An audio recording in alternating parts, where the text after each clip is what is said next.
Come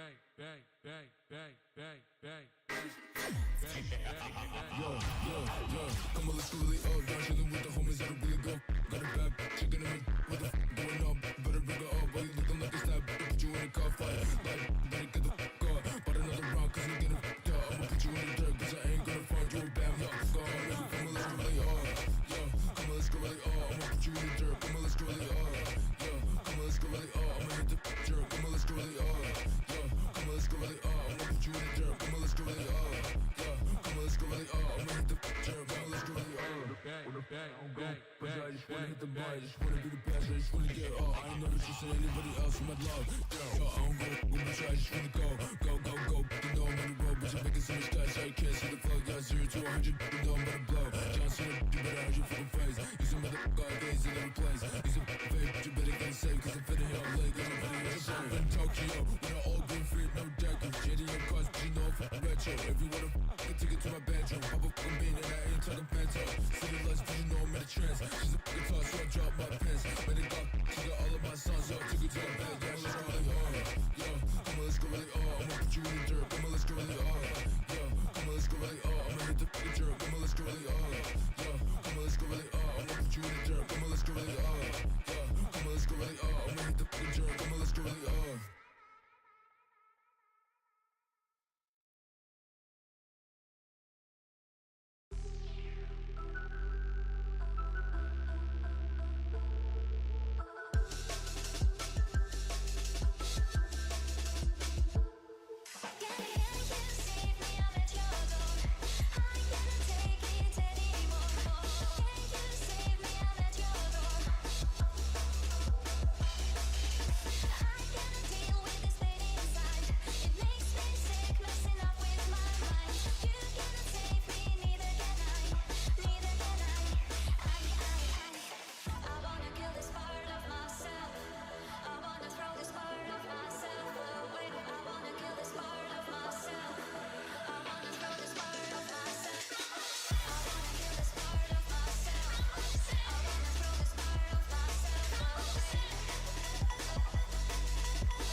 Oh. Oh yeah. What's up? Greetings. And turn the fucking music off. Fuck off. Alright. Hell yes! Greetings everyone, ladies and gentlemen, fucking boys and girls. We are back at it after, you know, a fucking you know, we get one stream every 3 months, okay? That's what we do. One stream every 3 months. This is one of the one streams, okay? I hope not. Okay, we're trying to break the cycle, guys. We're breaking the chain. We're getting back into it. We're gonna fucking whip our cocks out and just go fucking hog wild, all right? It's gonna be great. Don't even worry about it. But no, today our plan is, all right, so here I was.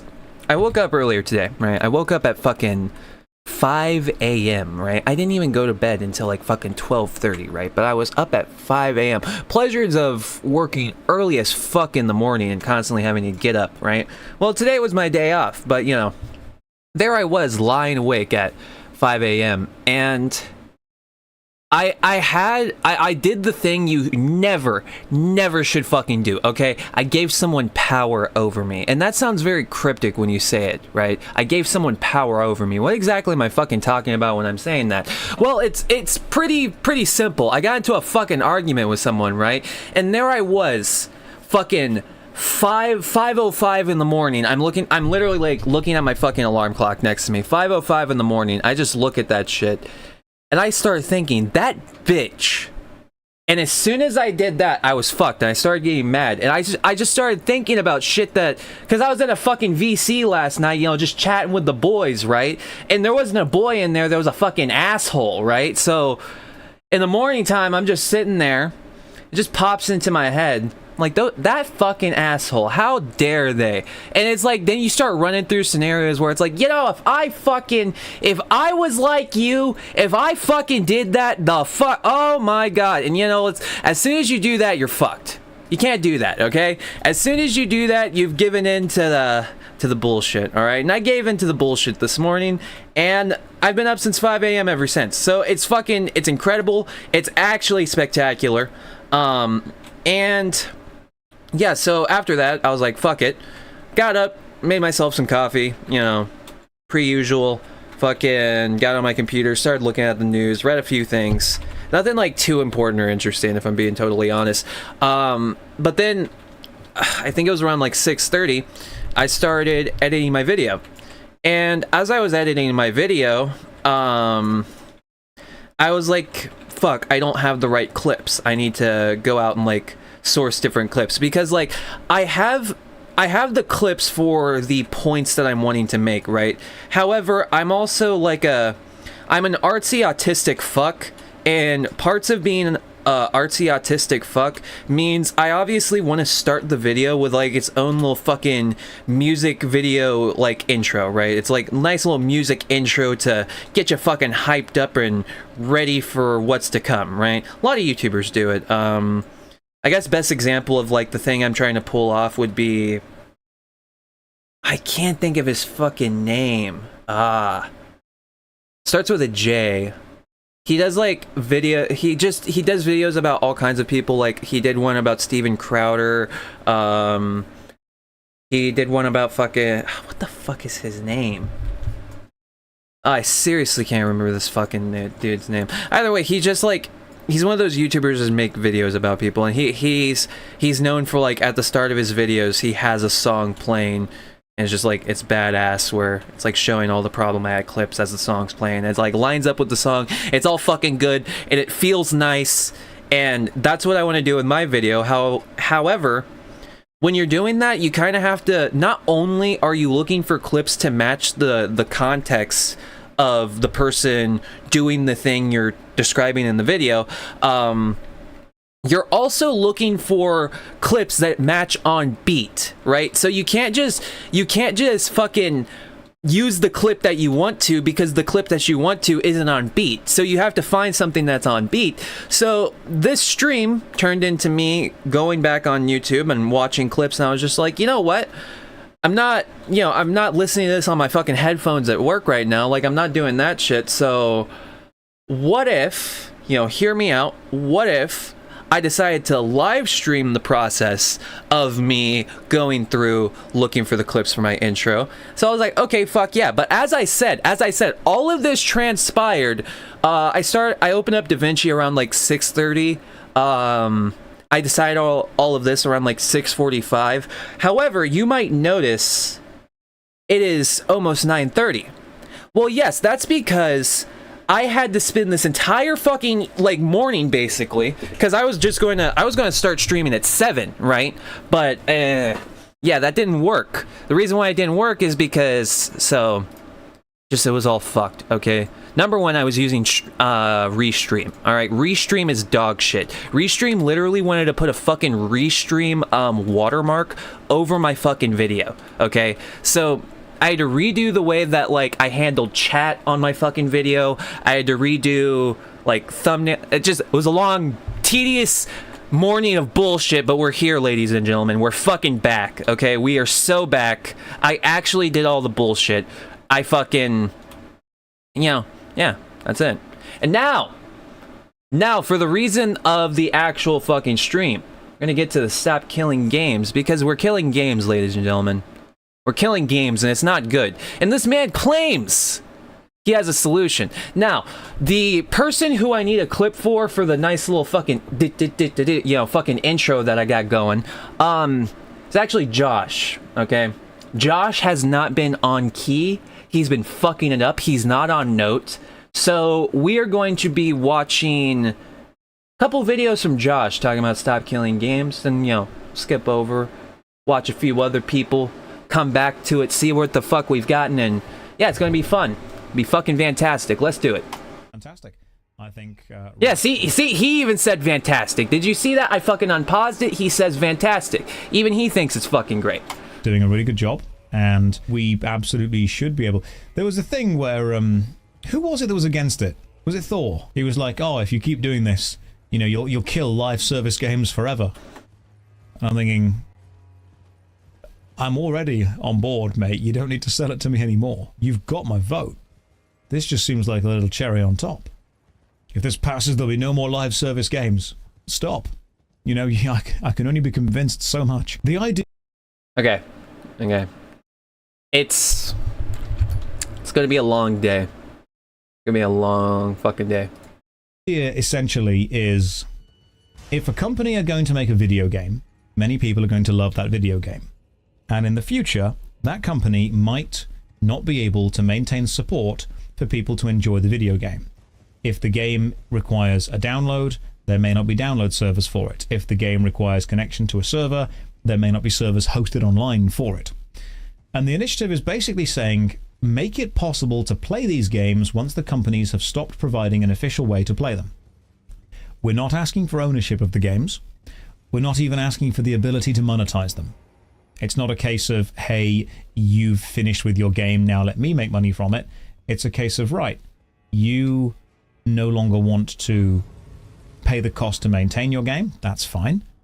I would like to host a private server for it and allow my friends to play it, which is great.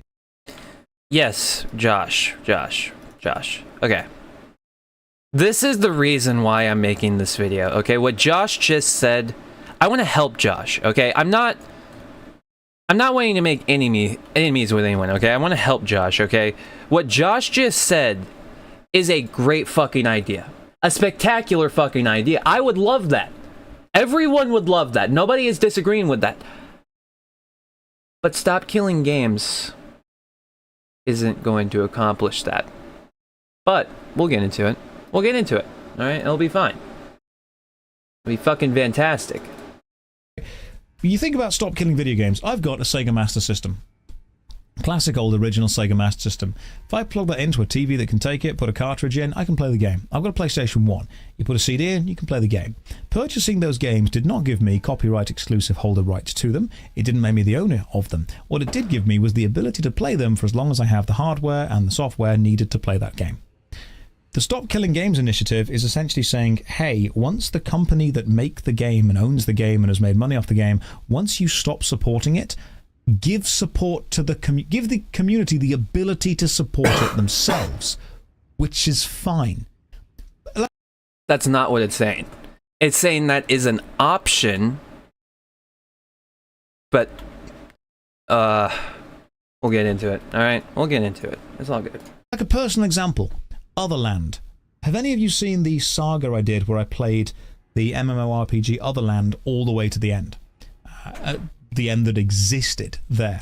I was only to play Otherland because actually, I was able to download the files we from can't Steam, do this. and there was a server We being literally hosted. can't do this. That game is now offline. Forever. You can't play that game anymore. I just realized something. We're gonna watch ourselves for a second, ladies and gentlemen, because I need to check the audio levels and make sure they're not ass. I probably shouldn't just show that on fucking live like that. Oh well, it happened. Ourselves for a second, ladies and gentlemen, because and the initiative is basically for ownership now. Just said, I want to help Josh. Okay, I'm not. It did give me was the ability to give the. Okay, audio sounds fine. It sounds fucking spectacular even. For my standards, this is actually spectacular fucking audio. I'm not even going to lie. Actually based audio. Okay. No, so what we need to do, we need to watch this together, okay? Because I've watched this so far over the span of the 9 months it's been posted. I have watched this like 3 fucking times, all right? And now this is the first time that I'm actually gonna like focus on it. We're gonna watch it on stream, all right? This is the fucking Q&A. This is the important shit. This is what triggers me about Stop Killing Games. A lot of what triggers me about Stop Killing Games initiative is mentioned inside of this video. So it's good, it's kosher. We can watch this, so then after I rage, and there's a dumb fuck in my chat that like tries to piss me off and say I'm wrong, we can fall back to this moment, and we can say, no, this is why. This is why we have our standards, okay? It's a very important thing what we're about to do. We're starting with... it's not a perfect beginning. We're starting with the Q&A, but you know what? If you don't understand the Q&A, you're probably not gonna fucking click on this video, okay? This is an intermediate understanding of the topic. Everybody else, if you're a beginner, you can stay, but it's not for you, and you need to understand that right now. So yeah, it's gonna be fucking fantastic. Let's do it. This is a video on the Stop Killing Games campaign I've been doing, specifically the European Citizens Initiative. Now, since that's kicked off, I've seen lots of questions and concerns pop up. That's probably my fault. Honestly, there's hundreds of elements involved with this campaign, so it becomes a haze in my mind what I need to include in each video. So instead, this video is the whole enchilada. I'm going to try to answer every big question I've seen. I don't want anyone to be against this campaign because they feel like they don't have enough information.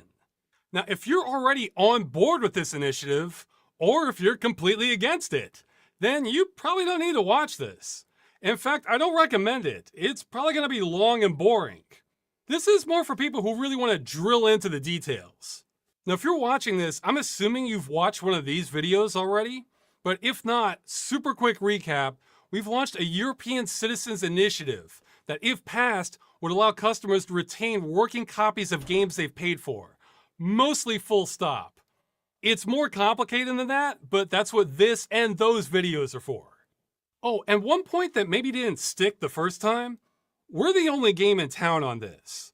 So if the practice of destroying video games bothers you and you're an EU citizen, this is your only chance to do something about it.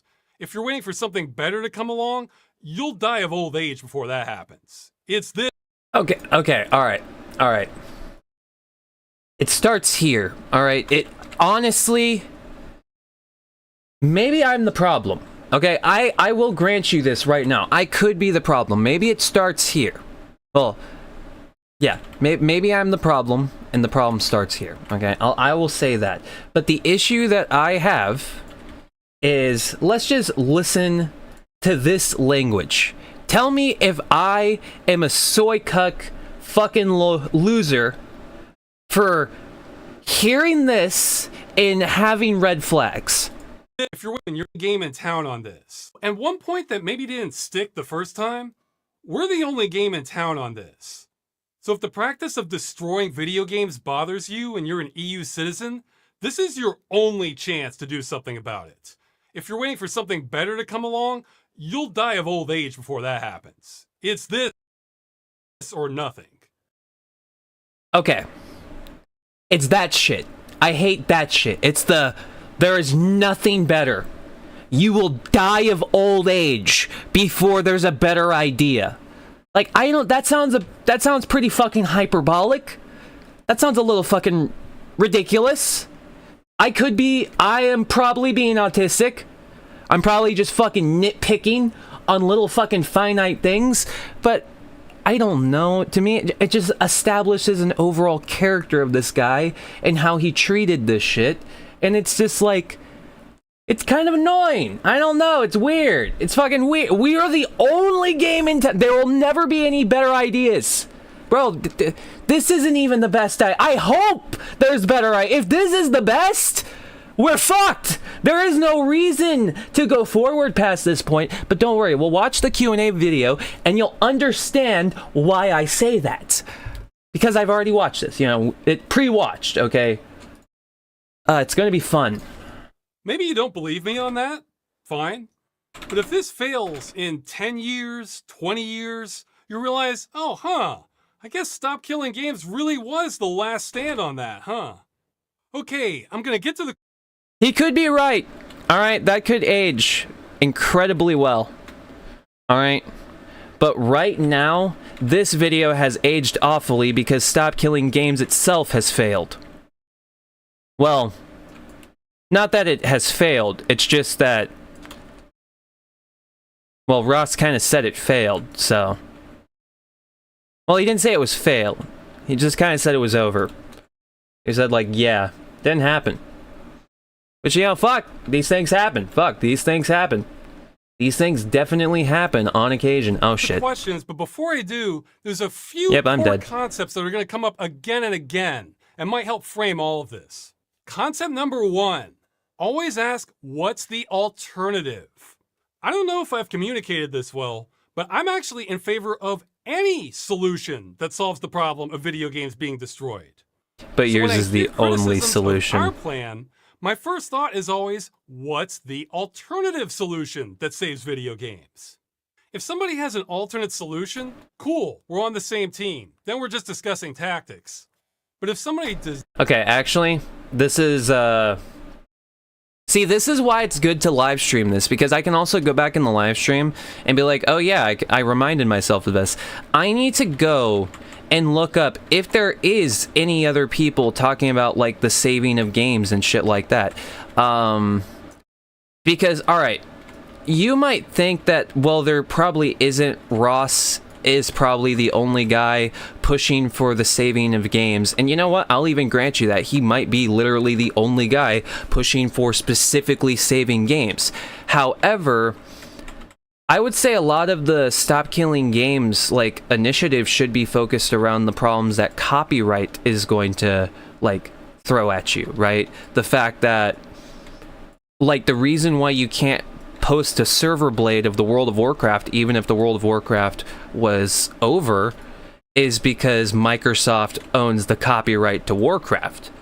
So, like, there's not really anything you can do past that point. You can pass whatever fucking initiative you want. Microsoft is still going to say fuck you. And, like, to my understanding, we have treatings and shit that, like, back up the importance of copyright and what it does, right? So, like, to my understanding, like, copyright is a pretty set in stone thing. You can't, us as the United States, we can't really, like, redo copyright because, like, yeah, sure, the United States might look at copyright different, but every other country back, you know, fucking a long ass time ago has already agreed this is how copyright works.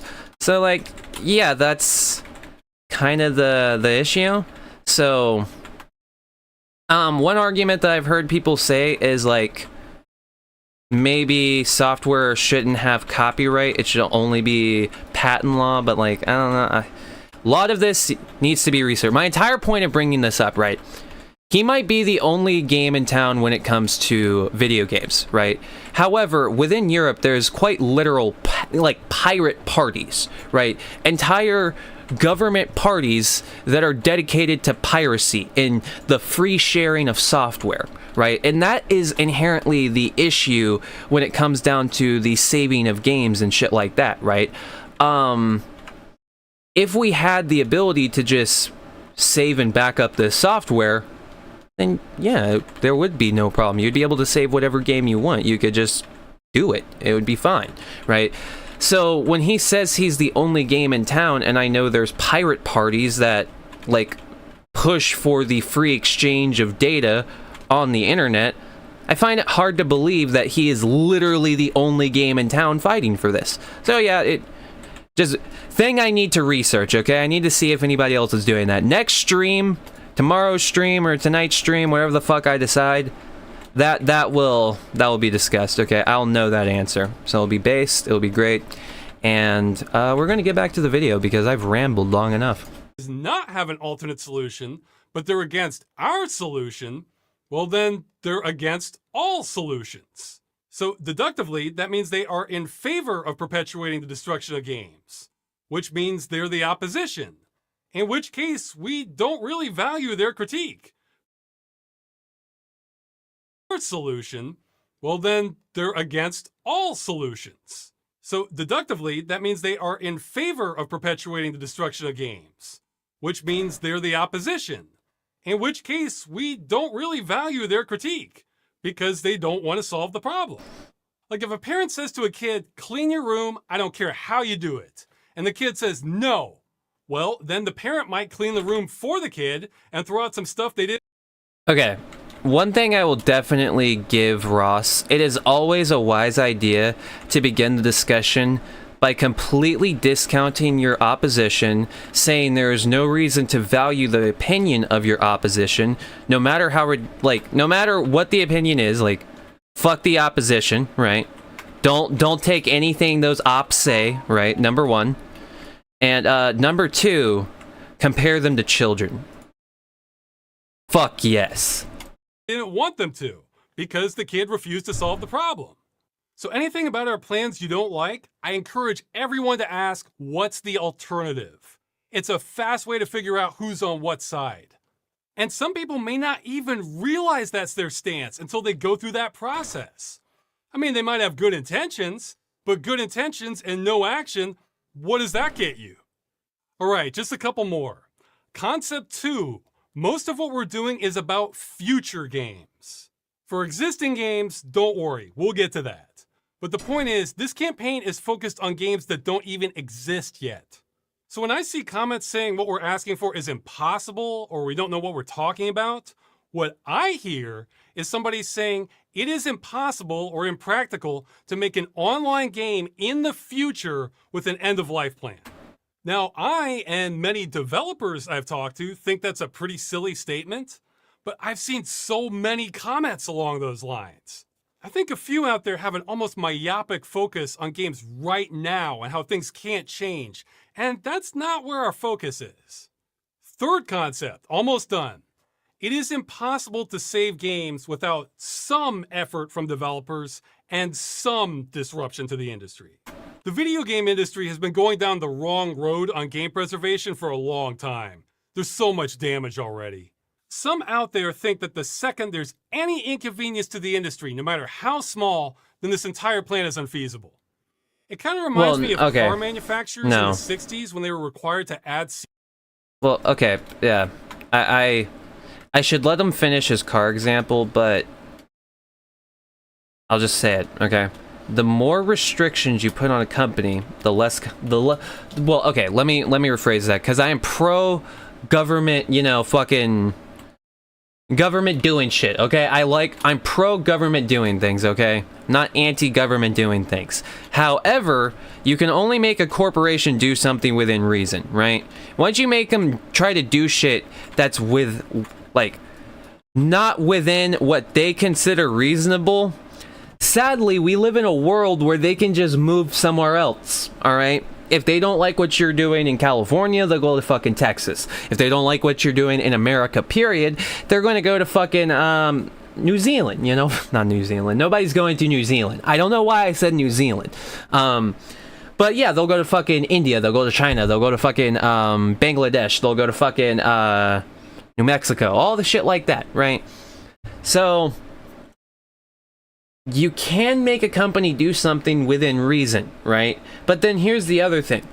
The more unreasonable you are at your demands, the less likely it is that not the opposition, but the people in which have to consider your bill are even going to consider it, right? This is the main reason why you can't put inside of a bill like this, I want you to give us your server blades. Right? You can't put that in a bill. You can't say, give us your software to run World of Warcraft, or make a plan to where once you turn off the game, we can run World of Warcraft. You can't put that in a bill. The moment you put that in a bill, you have Electronic Arts, you have Blizzard, you have fucking King. No, not King. King is owned by Blizzard. My point is, you have every major fucking company biting down your neck, spending ungodly amounts of money on lobbyists explaining to the politicians why that's actually really bad. You know, if this goes through, we're going to have to lay off game developers, you know? If this goes through, X could happen, this could happen. You remember what Thor said about the Stop Killing Games initiative like 9 months ago? Don't worry, we'll get to Thor if you don't know what the fuck Thor said. But Thor, the lobbyists would be Thor times 10, okay? And your congressman, even the guy that's in fucking France, he doesn't understand shit about any of this. The reason why they were able to pass iPhones is because everybody understands the difference between a fucking iPhone Lightning charger and a Type-C charger. That's something the average layman can understand. The average layman is not going to understand the deep intricacies of online gaming and giving up server blades and shit like that. So when it comes down to a game developer talking to a politician, I can make that sound really fucking scary. I can make that sound like some evil communist policy where they're making me give up my intellectual property because, well, if we continue watching this video, I think it's past like the 20-minute period, Ross literally says that's what he wants companies to do. He wants to compel companies to do the communist doctrine of compelling them to give up their proprietary tech, their server software, just so you can play World of Warcraft past its life cycle. As soon as you say that, every video game lobbyist in the fucking industry is going to be pushing to your politician saying, wow, so you're going to be pushing a communist bill that's forcing us to give our intellectual property up? Yeah, good luck with that. Please, for the love of God, yes, put that in the bill. That'll definitely fucking pass. Oh, wait. I wonder if that's the reason why Stop Killing Games has failed. Could definitely be the reason why. Either way, let's get back to the video. Seatbelts to cars? Car companies protested that up and down and fought it every step of the way. And you know what? Adding seatbelts did add to the cost and work of making a car. But how? Seatbelts is a really dumb example, but even he explains why seatbelts is a dumb example because that's safety related. But you know what? Fuck it. He says it. I don't have to say it. We're moving on. Much, especially now that time has passed. I would guess less than 1%. I think it could be similar for video games of the future. Remember Concept 2. And the last core concept, the European Citizens Initiative is not final law. Something about it will change. It's inevitable. What we're trying to do is aim the arrow the best we can and hope it hits the mark. Okay. Questions? Law we're proposing. Nope, hold up. That's the other thing. Okay, the other thing that fucking, I believe Mudahar says this, Louis Rossmann says this, fucking... multiple people who I've watched so far uses that line, right? Of, this is just an initiative. If you're getting pissed off with the language, if you're saying, no, this is bad, you're the problem. Okay, if that was true, then they would have considered the initiative, and then they would have, negotiated the initiative and shit like that. But no. Politicians don't know anything about fucking games, okay? I hate to tell you, but most of the guys in the fucking European Union, right? The last video game they played was on the PS2 when they were in fucking college. And those are the younger guys, right? The older guys, the last game they played was in a fucking arcade. And they were 30! And it was the 80s! Okay? They don't understand anything about video games. They're preserving game tech. Are you talking about the fucking Atari? I thought they did that.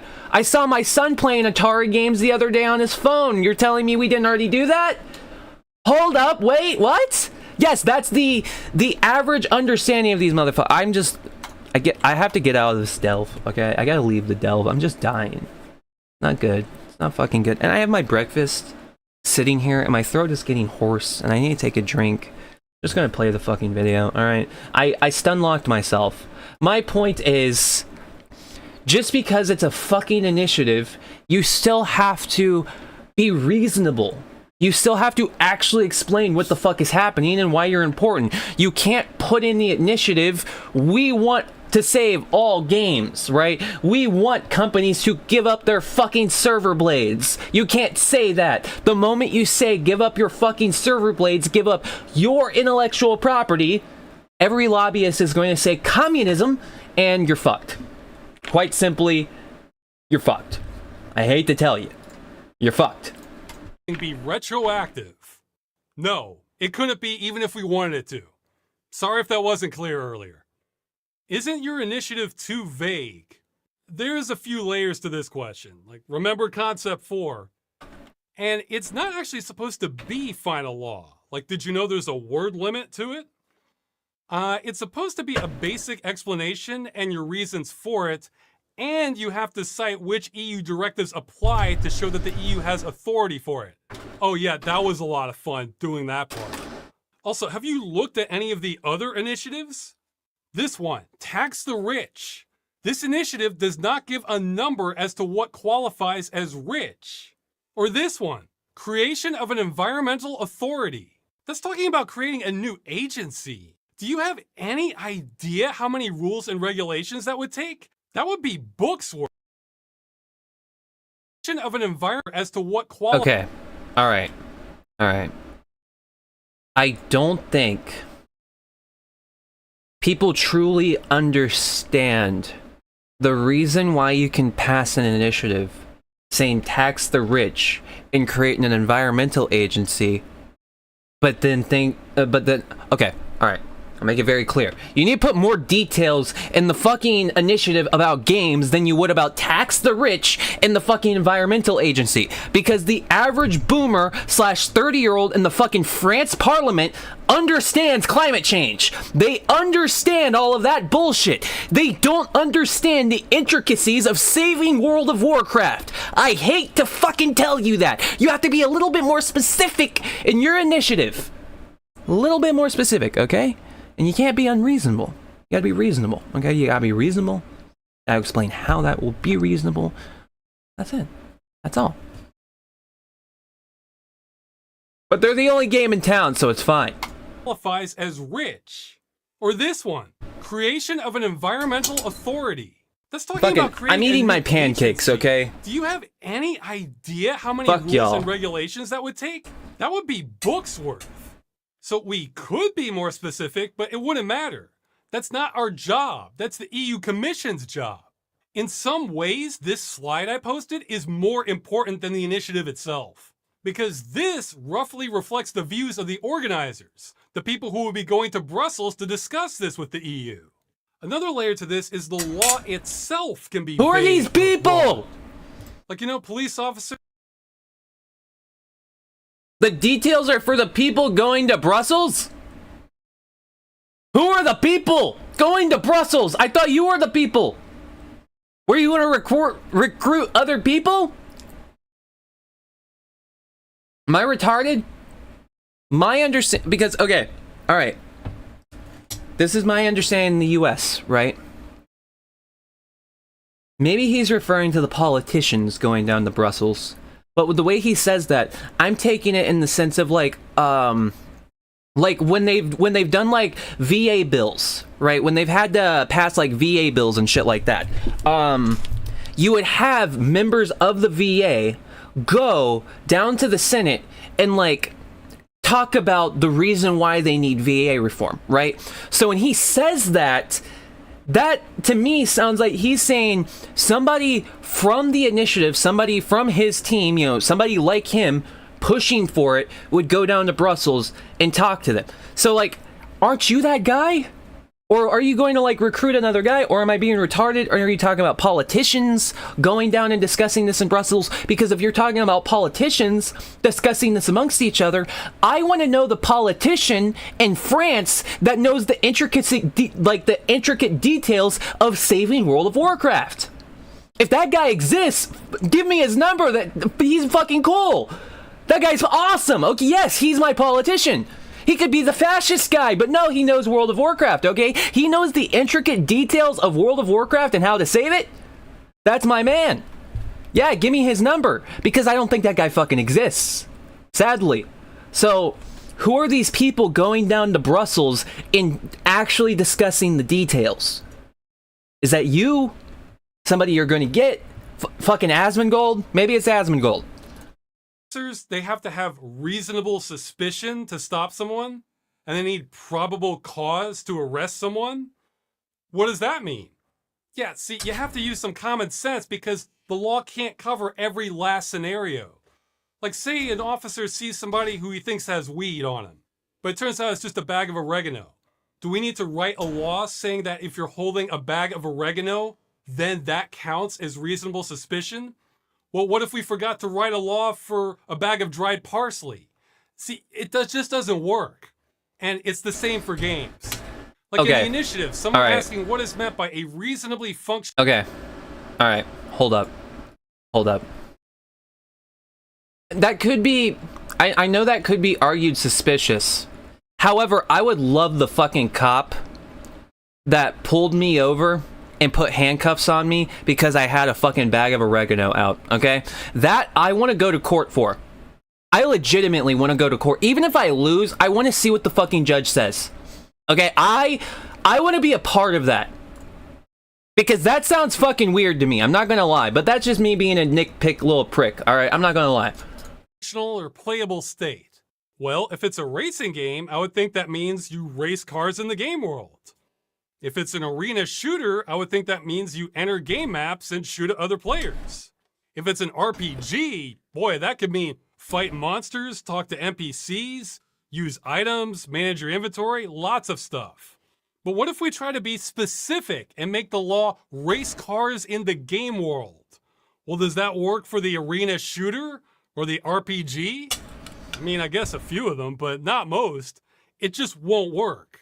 Same goes for technology. What works code-wise for an arena shooter probably doesn't work for an MMO. That's why we leave it to the developer. Some were complaining about that. Well, the alternative will be to mandate exactly how every company writes the code that fixes their game. Not only is that unrealistic, nobody wants that. Specific rules do not work for all games, so you have to be broad. No. I want specific laws telling people this is the correct way to make an RPG. Just objective laws that says, no, Elden Ring is the best From Software game. And if your code does not meet the standards of Elden Ring, it's just banned. It's fucking gone, okay? It's like we have FDA standards for video games. And they have shelf lives too. It'll be fucking awesome, alright? Don't even worry. Doesn't your initiative still go too far? Okay, yes. We just covered why we have to be broad and can't be too specific.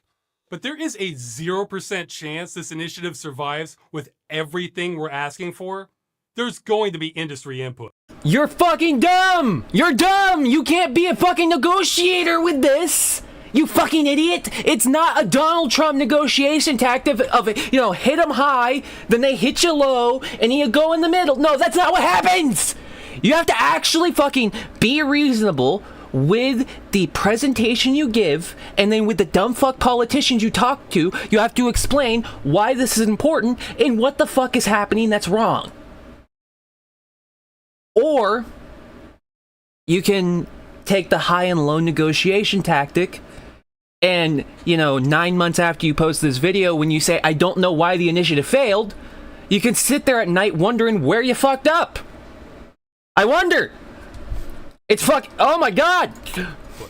In fact, I'm kind of worried about one of them. One of our members found out about a lobbying group, videogameseurope.eu. If you look at the membership list, there are a lot of companies with live service games on here. I would feel so much better if CD Projekt was on this list. A major European game developer that gives a damn about preservation.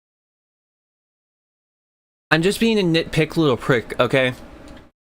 I'm being a nitpick little prick, but listen to the way he says CD Projekt Red. That's service games on here. I would feel so much better if CD Projekt was on this list. Is that the way it's said in Poland? Am I being a dick? We're just going to go with the fact I'm being a dick, okay? I'm being a dick. A major European game developer that gives a damn about preservation. But he sounded stupid when he said that, and you have to give me that. It's going to change. So we need to aim a little higher to hit the mark so we have some negotiating leverage. It's like, you could say it's me being a semantic dick, but it reminds me of I'm watching a video of a protest, and it's like a 20-year-old fucking white woman, And she's just like, we need to protect the people. Like, okay. Alright. Fair enough. We will definitely protect the people. It's fine. Okay, I am not speaking for the initiative members in this next part.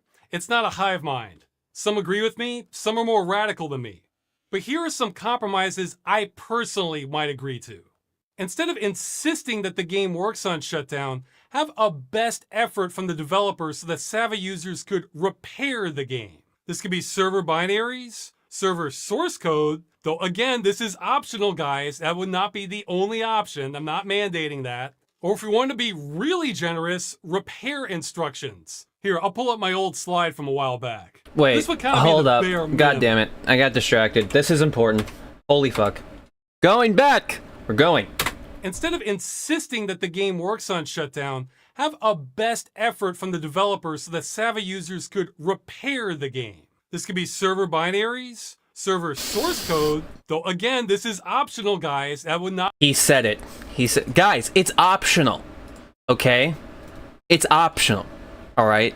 It's just, your two choices are, by the end of life, give a playable build. Okay? You can give a playable build.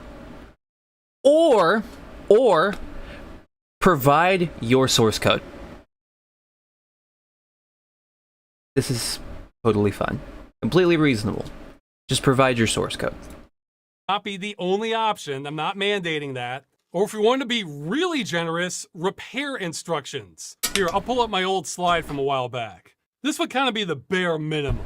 Okay, back to compromises. Not include subscription service games. I'll get into that one later. And finally, grandfather in existing games. That would be a huge compromise, because every game that's grandfathered in will die. Or 98% of them, something around there. A higher percentage of those games would survive if they were not grandfathered in. So that's giving up hundreds of games right there. It would be a devil's bargain. Hundreds of games sacrificed to save almost all games in the future. And this is about as far as the compromises could go. If we bargain below this, there's basically no point. Okay. So, I support the initiative. I like the idea. But if you're grandfathering all previous games before the initiative, if all games before get grandfathered, then that means how all of these fucking YouTubers and everybody labels their videos saying they're destroying games, and like 70% of the industry is going to die. It's going to be the fucking gamer apocalypse. That's still going to happen. Still going to take place. The best way to preserve games pre this initiative hypothetically taking place, and let's say the initiative took place in 2026 to make it, or 2025. It took place this year, in the good timeline, right? All games pre-2025, the best form of preserving them would have been piracy, right? Which, yeah, I guess my kids, you know, they're fucking, their future Roblox game and like future fucking whatever the fuck they're playing, yeah, they'll be happy. But it's not saving like anything we care about. Any of these YouTubers that are saying, oh, it's going to save the industry, that's why this is so important. Ross just said that's one of the things that we might have to compromise, that all previous games get grandfathered. And then if they get grandfathered, I don't see the fucking point in this. I don't support this because I don't want all of these games to get grandfathered. I don't want there to be a legal precedent that allows these companies to take them down. That's just where I sit. Maybe I'm the asshole. I'll give you that. Yeah. Maybe I don't want to set the legal precedent that says, yes, these companies can shut these games down. I don't want to grandfather them in like Ross does. Point to any of this, because then there would be so little protection, no games would be saved. So we have to have some buffer. Under your initiative, do all features need to work when the game is shut down? This is another point a few members disagree on. Me, I'd say no, but it's kind of a spectrum. We have that phrase, reasonably playable state. So let's say you have an online arena shooter, it shuts down, the company releases an end-of-life patch, and everything works except for achievements and matchmaking. Well, I think most people would say, yeah, good enough. The game's saved, it works. But then let's say you had another game, it shuts down, and you can technically start it, but all you can do is get into the main menu and nothing works past that. Well, in that other game, I think most people would not consider that a reasonably playable state. So that game might face a higher chance of receiving complaints to the Consumer Protection Agency in that country. So I can't tell you exactly where the dividing line is, but the more the game works, the more it's likely to be an acceptable solution. Do you expect companies to keep running servers forever? Okay. No. They can end support and turn off servers. I don't want to be a semantic dick, and I was eating pancake. So we're just going to play this back and listen again, because to me it sounded like he just said there's not a definition of playable state, and whether or not it is a playable state will be predicated on how many consumer protection calls they get, how many calls of consumer protection violations they get in X country, i.e. you have to report that this is not a playable state. But my question is, let's say I made a game company called Awesome Games, and Awesome Games made the incredible MMO, and then we go bankrupt, right? And legally, I have to provide the incredible MMO the end-of-life build. But I'm just like, fuck you guys, and I literally don't include combat. Because, like, the way combat was processed, it was all on the back end to make sure people couldn't cheat. And you know what? I don't want to give up that code because it's like a special algorithm we use to make sure we sustain a stable performance when, like, killing mobs, right? That's actually practical. Everything I just said is, like, practical example, right? So we don't want to give that. So you can play the game, you can create a character, you can run around the world, but there is no combat. There is no mobs that spawn, which, by the way, what I just said is what is happening in, what the fuck is it called? The Matrix Online. So, Mutahar, for instance, in his original video about Stop Killing Games 9 months ago, he talks about how there's games like The Matrix Online that have been saved and that are in a fully playable state right now. No, they're not. To my understanding, even to this day, you cannot do combat in The Matrix Online. They have not been able to recover and boot back up combat because combat was server-side. All server-side. So, if the company gets to determine playable state until there's consumer protection reports, as I said, my game company goes bankrupt and I decided to say, fuck you, and I didn't provide the code for combat. And then you report me, and it's like, oh fuck, I violated that and the game's not in a playable state. Who fixes it? We're bankrupt. Do they just fucking put a lien on my house afterwards because I didn't make the game playable? Like, what is the repercussion past that point if the game company doesn't exist? Now, you could just say, oh, it falls through the wind, that's it. Okay, then that means it's not servicing what it says it's going to service, and it's a stupid fucking bill. Okay, that's my point. It's stupid. Doesn't work. Retarded. If it doesn't serve all purposes, it probably shouldn't be a fucking law. That's it. If there's a what the fuck's the word I'm looking for? If my point is game companies go bankrupt and shit all the fucking time. And what I just said isn't as uncommon as you may think it is, right? It happens a lot. So, you gotta prepare for that. It might only be like 15, 20%, but that's a fucking lot. And if your bill doesn't apply to that, then that's fucked, alright? I'm gonna shut the fuck up and just go back to the video. Game, I think most people would not consider that a reasonably playable state. So that game might face a higher chance of receiving complaints to the Consumer Protection Agency in that country. So I can't tell you exactly where the dividing line is, but the more the game works, the more it's likely to be an acceptable solution. Do you expect companies to keep running servers forever? No. They can end support and turn off servers whenever they want, but they have to do it in a responsible way, like Gran Turismo Sport, Knockout City, Duelist, and so on. What about games that don't require a connection to the publisher or DRM servers, etc., when support ends? Okay, what does that hang on. They have to do it responsibly. they want.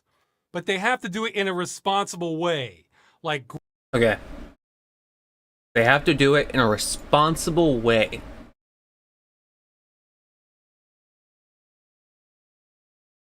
All right. So, like, when Epic Games shut down Unreal Tournament, where do we sit on that? Kind of curious. There's a lot of things. I for the video need to pull together a list of interesting questions I have for him, because I am a fucking autist who loves video games. Okay, video games was my first love and my main love still. All right, I love video games. The amount of lore I have on fucking obscure bullshit regarding video games. Okay, so I have questions for this man. Lots of them. Lots of questions. Gran Turismo Sport, Knockout City, Duelist, and so on. What about games that don't require a connection to the publisher or DRM servers, etc., when support ends to work? Nothing. Those kinds of games would be exempt from all of this. And that actually is most video games. Are any... Wait, what?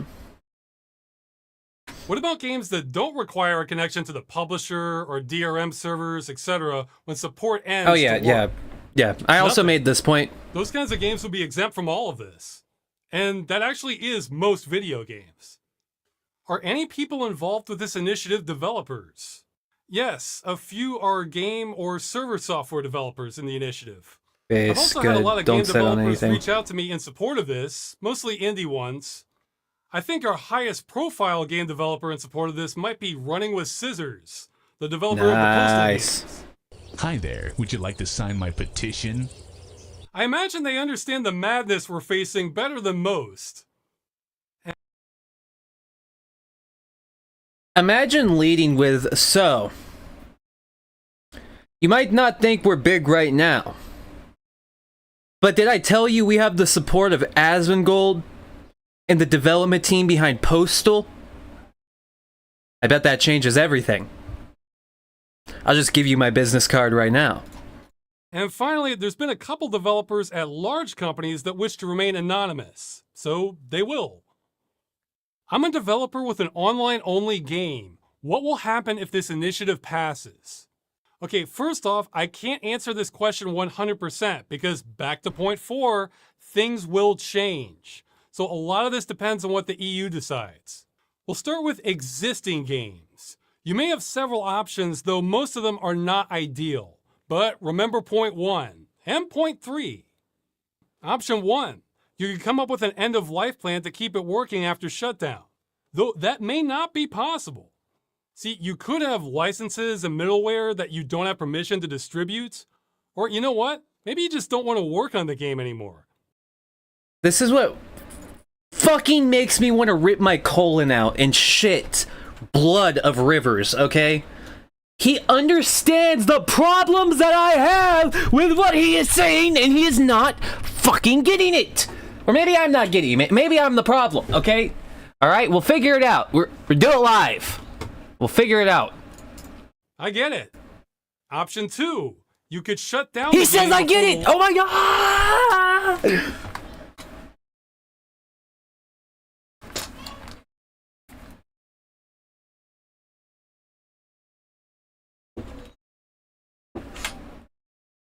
them are not ideal. But remember point 1 and point 3. Option 1, you can come up with an end-of-life plan to keep it working after shutdown, though that may not be possible. See, you could have licenses and middleware that you don't have permission to distribute, or you know what? Maybe you just don't want to work on the game anymore. I get it. Oh, Option that's 2, why he said I you get could it. shut God down damn the it, I game fucking before the raged law for went no into reason. effect. Fuck. Yes, that sucks. You're just being a but dick. You think it doesn't suck for the consumer every time every other game gets shut down? And the quick-to-react people out there might say, oh, look, this proposal's going to kill games. You mean games that were on death row and were going to get killed anyway? So, yes, this would move the timetable up, but the aftermath would be everything gets saved. Option 3, maybe. This one depends on the EU. You can move to a subscription model instead. Now, this is probably a losing proposition in the long term, we know. but then at least customers are informed how much time they have left at any given time. Option 4, another maybe. Make a best effort to let the customer repair or run the game after shutdown. So this could be server binaries, maybe server source code, again, not mandatory.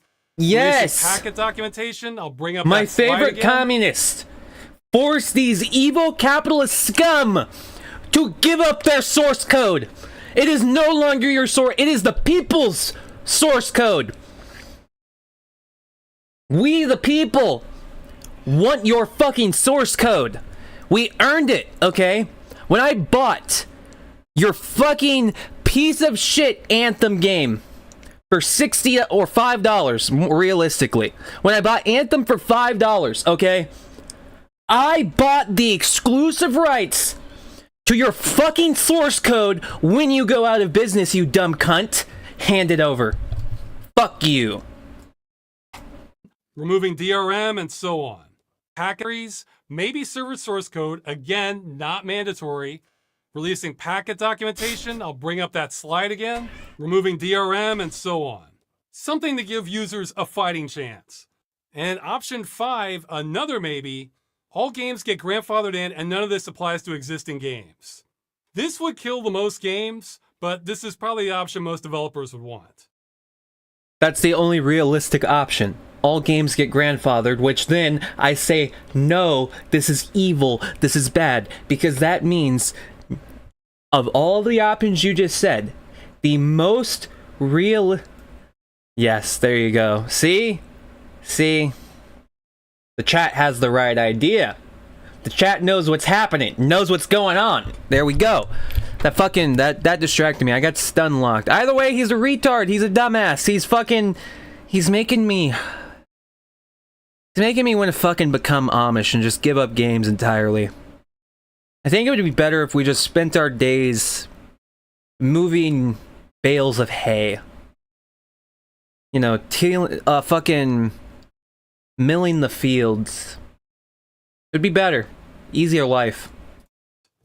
Now that's for existing games. For future games, it's everything I just mentioned, which have multiple maybes, except for grandfathering and shutting down before the law is active. That's what I was saying. Yeah, I don't want a legal framework for grandfathering all the games. No, if we're grandfathering in this context means there's a legal framework for once this is dead, it's dead. I don't want that, okay? Because that means in the future, the only method of preserving the World of Warcraft I will have is through piracy, which I'm fine with that. But that means I'll be able to get taken down, and it'll never be safe, therefore I'll never want to do anything with it. I'll never get on a fucking WildStar private server because, for all I know it, gone. Just wasted all my fucking time. It's not a good idea to me.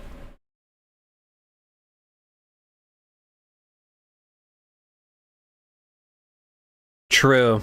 If you don't use your brain, that would actually be a lot better. That's actually very valid and factual. Obviously. I realize this is less than ideal, but remember point 3. We have to break the loop of games being designed with no end-of-life plan. Otherwise, this excuse gets perpetuated forever and progress becomes impossible. Now, one thing I think some developers aren't considering is if this passes and it becomes a known requirement, I think there's going to be a gold rush for middleware developers to come up with easy solutions to create an end-of-life build for your game. The market forces would be enormous. I'm trying to keep it real. This is not an ideal.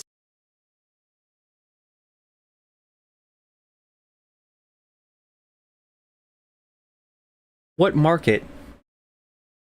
The market for fucking funeral homes? Because that's what you're saying. You're wanting to design a coffin industry for online MMOs. But this is the problem. The coffin industry works because there's other people in your life that will pay for your coffin when you die. And or you have enough money from your fucking life insurance to buy the coffin. But if you're a dying company, where the fuck are you going to get the money to buy a coffin? It's kind of an issue. I don't know. It's like kind of a logistical thing. Situation And we actually want this to be as easy as possible on developers. But remember point one, what's the alternative that still saves games? I don't know how this works without some compromise from the developers. If the initiative passes, what would developers have to change for future games while the game was being supported? Well, visibly, absolutely nothing. Though you really should have an end-of-life plan. End of life. End of life. You can still have End of life. microtransactions, loot boxes, DLC, whatever. End of Would life. this initiative affect subscription games? No. Well, that's another question that depends on what the EU World of says. Warcraft is fucked. Personally, I I'm think not it's getting very saved, unlikely ladies and gentlemen. because that I'm doesn't not fit well with getting other existing saved. I'm consumer not on this laws. boat. I think the only way you getting can even bored. make that argument Okay, would be that fuck this this. is necessary for preservation. And most governments don't seem to care about that at all. However, I don't think this is a huge loss, since only a handful of games operate that way today. So if we can give up those, but then save 99% of other games, I'm willing to make that bargain. Won't lots of games turn subscription only if this passes? Well, first, I think that's But what about Hello Kitty fucking... The fuck was that game called? The game they talked about in South Park. Fucking Hello Kitty, Super Island Adventures, right? What about that game? What about that game, Ross? Does Hello Kitty get fucking euthanized? Is that what you want? To euthanize the cat? Is that what you want, Ross? very doubtful, but if I this think that's were what he to happen, wants. I'm not sure you could even blame this So do on I. us. It's fine. The thing is, We're we've moving been on. here before. In the 2000s, lots of I don't know where my publishers were vape trying to went. I'm cash in kinda- on the success kinda of fucking sad. EverQuest, and especially World of Warcraft. It's gone. There were MMOs popping up left and right with subscription fees. It's fucking gone. Dozens It's of literally, them. it's gone. Almost all of those either died drop out it? or went free to play. It turns out a lot of people don't like having to pay money every single month for several games. The market's only so big. Nowadays, it's mostly just the old Giggity. guard that survived, like World of Warcraft, Final Fantasy games, EVE Online. The market for subscription games is only so big, and publishers know this. Giggity. Otherwise, they'd be cramming these subscription games down our mouth. Speaking of which, this is already happening, or trying to. Aha! EA and Found the Ubisoft have subscription services. PlayStation Now, Game Pass. Stadia died, thankfully, and it had exclusives. Well, what happens when these other subscription services decide, hey, we should have exclusives too that you have to rent to play? We're already on this trajectory, so there's not a lot to lose. But Nice. I don't think we're going to lose much on these lines anyway. You're talking mostly about live service games. True. Isn't it unreasonable to expect to own a service? Oh boy, this is going to be a long answer. This one gets into the weeds.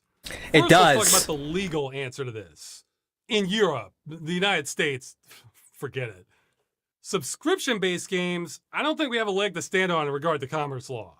So that's World of Warcraft, Final Fantasy XIV, and so on. These games tell you exactly when He's about they to get end, into something and that's what interesting, and normal I services have something do. to say. So yeah, I don't think there's anything in the law that gets us there, and as I mentioned earlier, I also think it's a hard ask. But what about other live service games? Ones that you buy once, then that's it.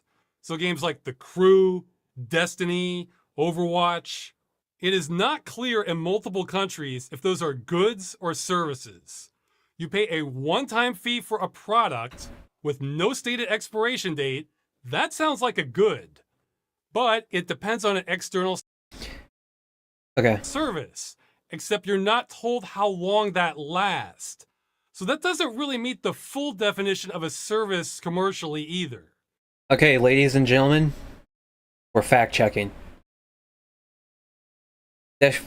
Where's Google?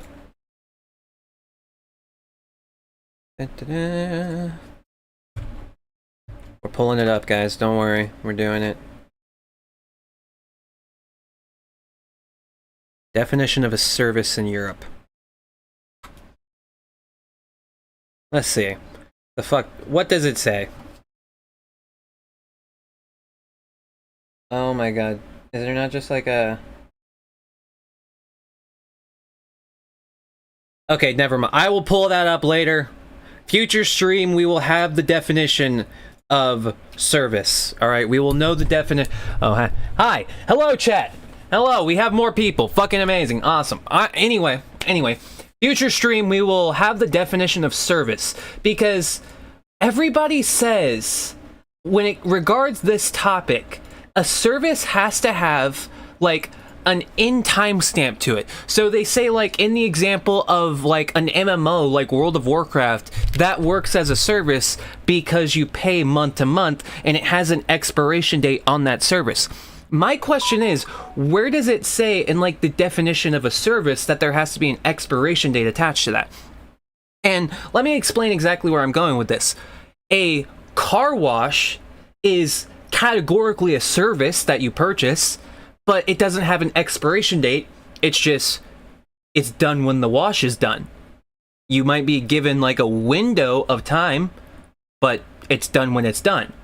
Getting an oil change, there is no expiration of when the oil change is going to be done. It's done when it's done. That's the service, right?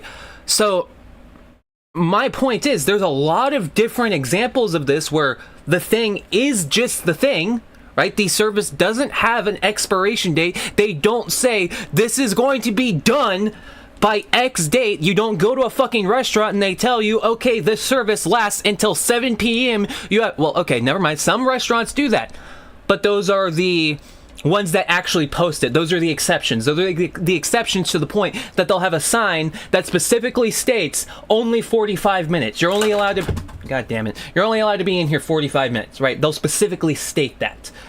That's all my point is. Now, you can buy lifetime memberships to things, but those are associated with the business operating. So if I bought a lifetime membership to a gym, then it's canceled after 4 years, but the gym is still operating and trying to sell me a new...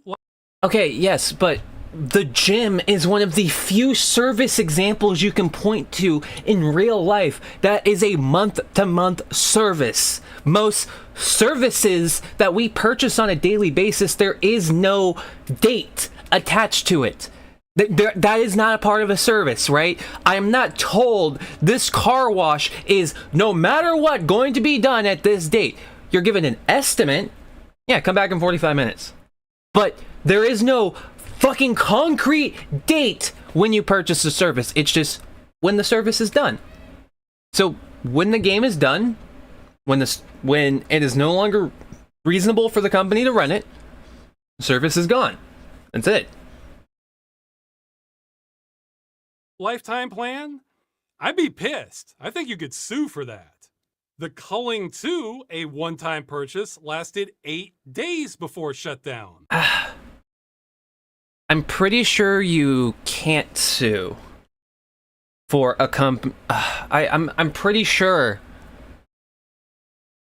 I could be mistaken, but I'm pretty sure there was a court case regarding somebody suing for a company revoking his lifetime membership, and that's what determined, well, actually, lifetime in the United States does not mean lifetime. And you can actually revoke a lifetime membership. Like, I'm damn near, like, 80% sure that was a fucking case I read, that you can actually legally take away a lifetime membership, that lifetime doesn't mean lifetime.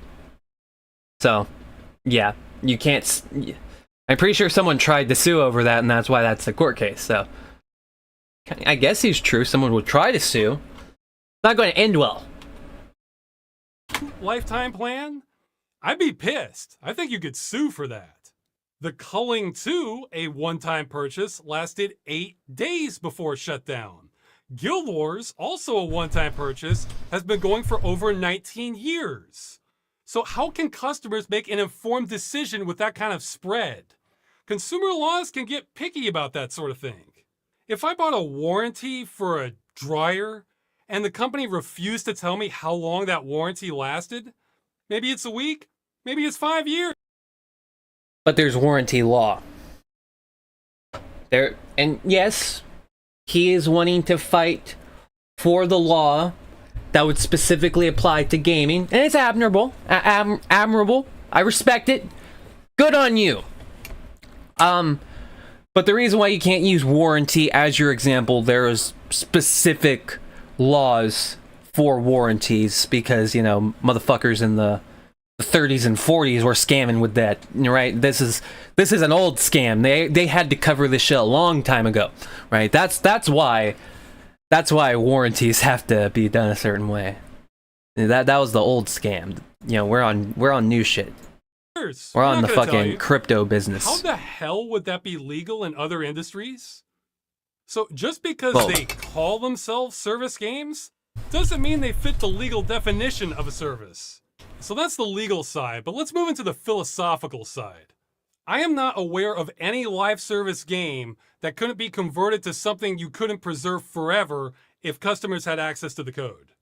Okay, now this here is just my outlook, but with the service game, there's stuff I consider a real service and an artificial service. The real services take real people doing something.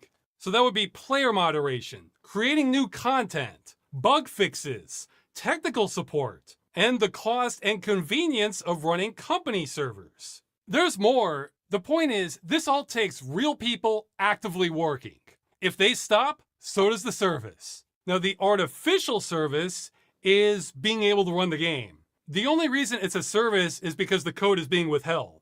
Unlike the other column, no human even needs to be alive for this part to work, because the work was already done. The second the customer has a copy of the server software, it ceases being a service. Yeah, I might need some custom.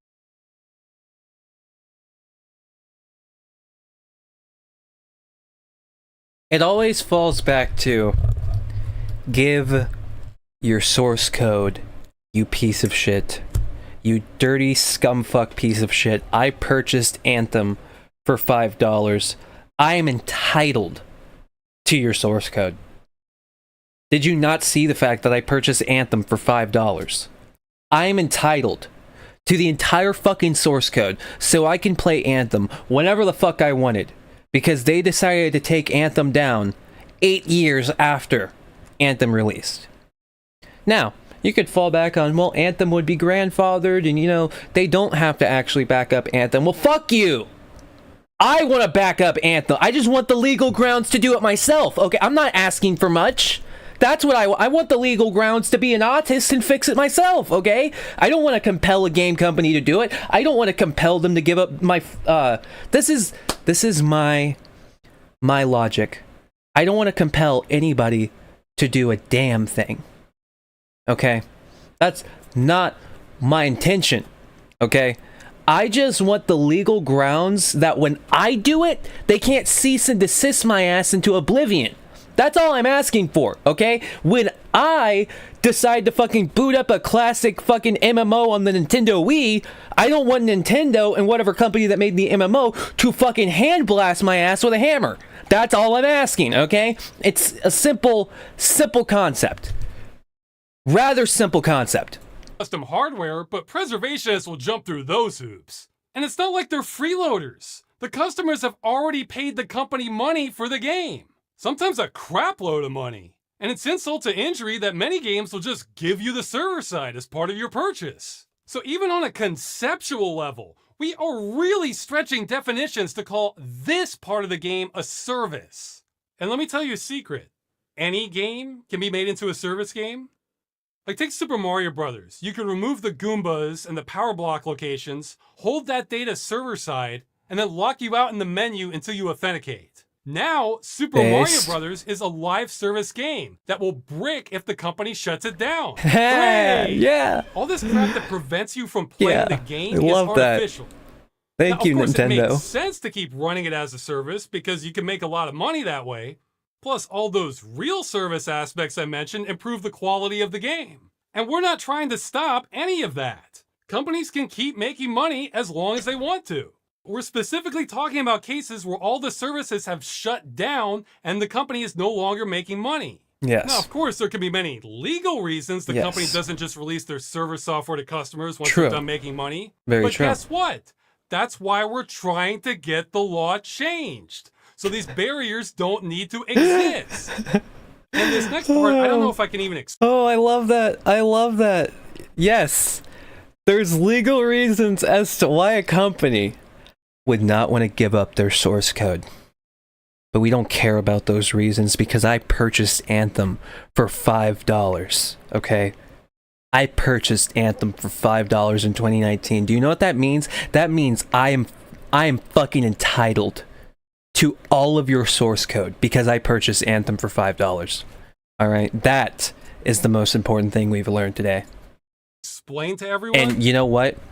There's legal reasons as to why you would not want to give me Anthem for $5, okay? There's valid reasons why you wouldn't want to give me the source code for $5. And to that I say, fuck you. Do you not care about my consumer rights? Give me your fucking source code. That's all I'm saying, alright? It's simple as that. Give me your source code. But art has innate value to me, which includes games. I think destroying good art is awful. Games are code. They can be preserved, but we're creating systems where destruction is the only option possible, and it's preventable. Every time MMO emulators get leaked or reverse engineered MMO emulator. or released by the devs themselves, it just shows this is all possible. I would like to see all games people care about saved.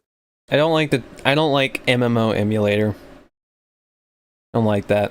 Sounds inherently wrong. Because, like, my understanding of an emulator is, like, you can have a DOS emulator. It's emulating the environment of DOS. You can have a PlayStation emulator. It's emulating the hardware and software environment of a PlayStation. You can't have an MMO emulator. An MMO emulator would be whatever operating system and, like, server tech it would be running on. Which, you know, I guess that's what it is. Just being I'm being an asshole. I don't like the word. And I decided to take a minute and pause and just say, hi guys. I hope I've annoyed you so far. I hope this is pain. Because, you know what? This is fucking painful for me. I wish it was good. Okay, I liked this. I liked it. Okay, I liked Stop Killing Games. I thought it was awesome. I thought it was fucking cool. I thought it was cool until I actually watched this video. I was shitting on Thor when the fucking whole thing happened, okay? I was like, fuck yeah, great idea. All of my favorite guys, they fucking love this shit. It has to be cool. And then I watched this video and I was like, what? You want them to give up their intellectual property? You think companies are gonna let you do that? You're optimistic as fuck. I respect it, but not a wise push, not a wise move. But we'll see that in the future. Even though I know I don't have a legal angle on those. But other live service games? Give me a break. At this point in time, it's not even clear if those are breaking the law or not. But even if they're not, customers hate having their games destroyed. This is not a hard concept to understand. The mindset here is aspirational, to try and make art and gaming better than it is now, because there's so much obvious destruction. Why settle for an awful practice that might be illegal when a better way hasn't even been tried? If you don't get it, but you're the only game in town. You're literally the only guy. This is it, though. You said that. This is all it's ever going to be. You're going to fucking die. And you're going to realize this was it. This was the one moment to seize everything you ever wanted. One opportunity. Okay? That was it. And you fucking mom spaghettied it. And it was awful. You fucked up. Isn't there a chance gaming will get worse because of government involvement? I think there's a bigger chance it gets worse without government involvement. Based and true. I 100% agree. 1000% agree. Sure, but we don't have much to lose. From our perspective, there's nothing worse in gaming than having games you like destroyed. This practice has already destroyed hundreds of games. We can see where this is going. What if in the future 90% of games are online only and they just keep killing them? They're coming for all your crap. The industry refuses to solve this problem. It wants more of it. Government's the only option left. You think I want to be doing this? Any of it? Government's the last resort. Why don't you just There not we buy go. games that require an True. online connection and vote with your wallet? There you Well, go. for starters, we prefer to vote with our votes. We think it's more democratic. Yeah. But the main reason is this doesn't accomplish our goals. I mean, our goal is to save games we like. So if we buy the game, it gets destroyed. If we don't buy the game, it gets destroyed. So, Yay. I mean, why don't you not But you listen weren't to music you like? Or why don't you not watch movies you like?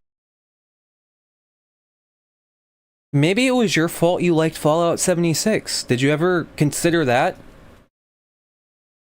Did you ever think the biggest problem you had in your life was the fact that you want them to back up the fucking DC Online? Have you ever considered maybe you shouldn't be one of 5,000 people playing The Lord of the Rings Online? Maybe you should log off of Guild Wars for today. But no, these things will never be considered. Like, what exactly are we doing then? Of course, the real answer is why aren't we boycotting games that do this? Based. Well, that's easy. To the best of my knowledge, I'm not sure a boycott of a game has ever worked, ever. And if it has, then what I'm really sure of is no game that's enjoyable has ever had a successful boycott. Based. Like, I think the one for Modern Warfare 2 is a meme at this point. And Based. boycotts have been tried. And true. This is advocating for something with a 100% failure rate. I would bet money on that not working. What we're Based. doing is trying something that has never been done before, so it might work. Won't this go nowhere because customers signed a EULA that says companies can do this? A few things. Straight from the EU itself. Directive 9313 EEC prohibits unfair terms causing a significant imbalance in the parties' rights and obligations to the detriment of consumers. Yeah, that's probably 95% of all game EULAs ever written. That's being investigated as you watch this. Plus, the initiative Based. itself says it would supersede the EULA on this issue. What we're doing here is trying to take removal of your ownership off the table entirely. Would this initiative affect free games? Well, that depends. Is the game truly free, as in freeware? If yes, then no, it would be exempt. Do anything you want. But if it's free to play and has microtransactions sold as one-time purchases with no expiration date, then you're not entitled to the game, but you are entitled to those purchased microtransactions. There which need the it game to function. is. So, yes. There it is. I was looking for you, my friend. I thought I lost you. Guys, I shit you not. I've been looking for the moment when he said that for days. I don't know how I didn't click on this video before.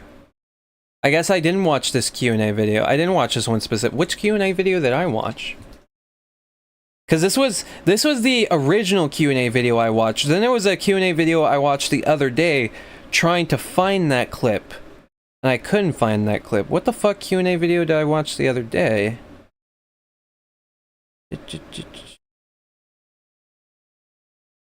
Oh no, let me go to my doc. In my Google Doc. Google Doc! Alright.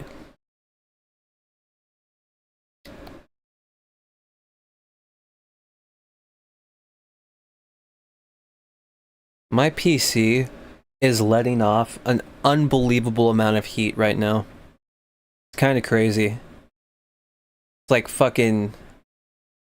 like hot in here, alright? Like a sauna. Nice little fucking hot sauna. I swear to God I almost found the video, okay? I'm not stalling, I'm just no, it's in this video. I guess I just wasn't paying attention. As I was at work, okay? I was at work.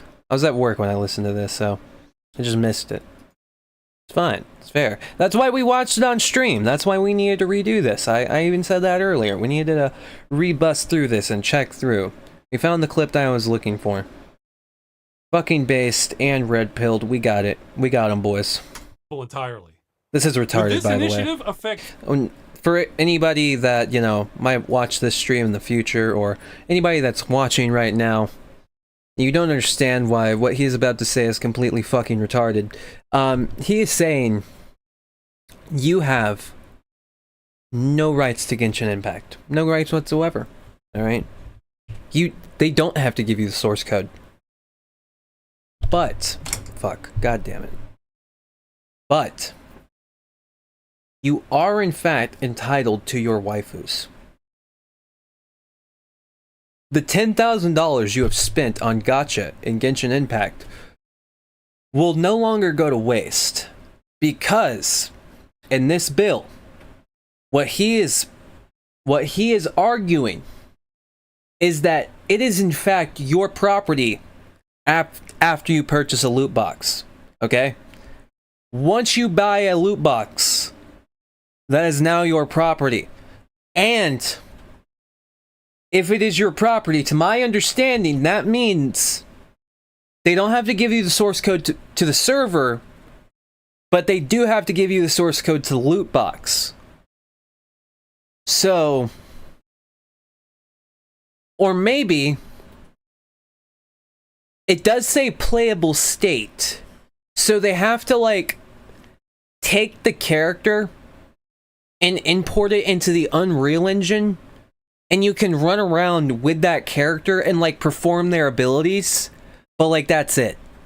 It's like a playable state, but like you only own the character. You didn't own the combat, you didn't own the world or anything. You didn't even own the weapons.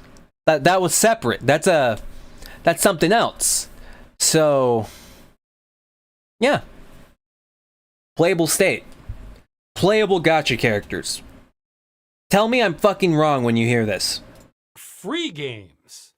Well, that depends. Is the game truly free, as in freeware? If yes, then no, it would be exempt.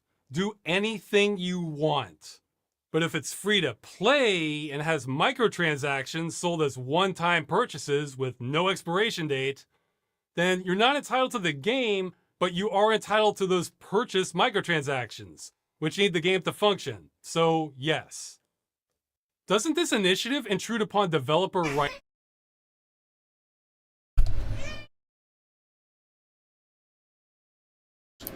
You are, in fact, entitled to your gachapon that you purchased.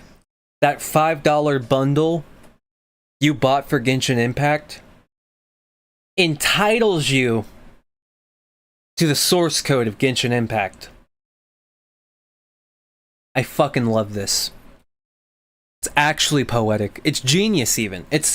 I love it. Rights and freedom. There's nothing wrong with this. That is a valid argument to make, and we respect it 100% for free games.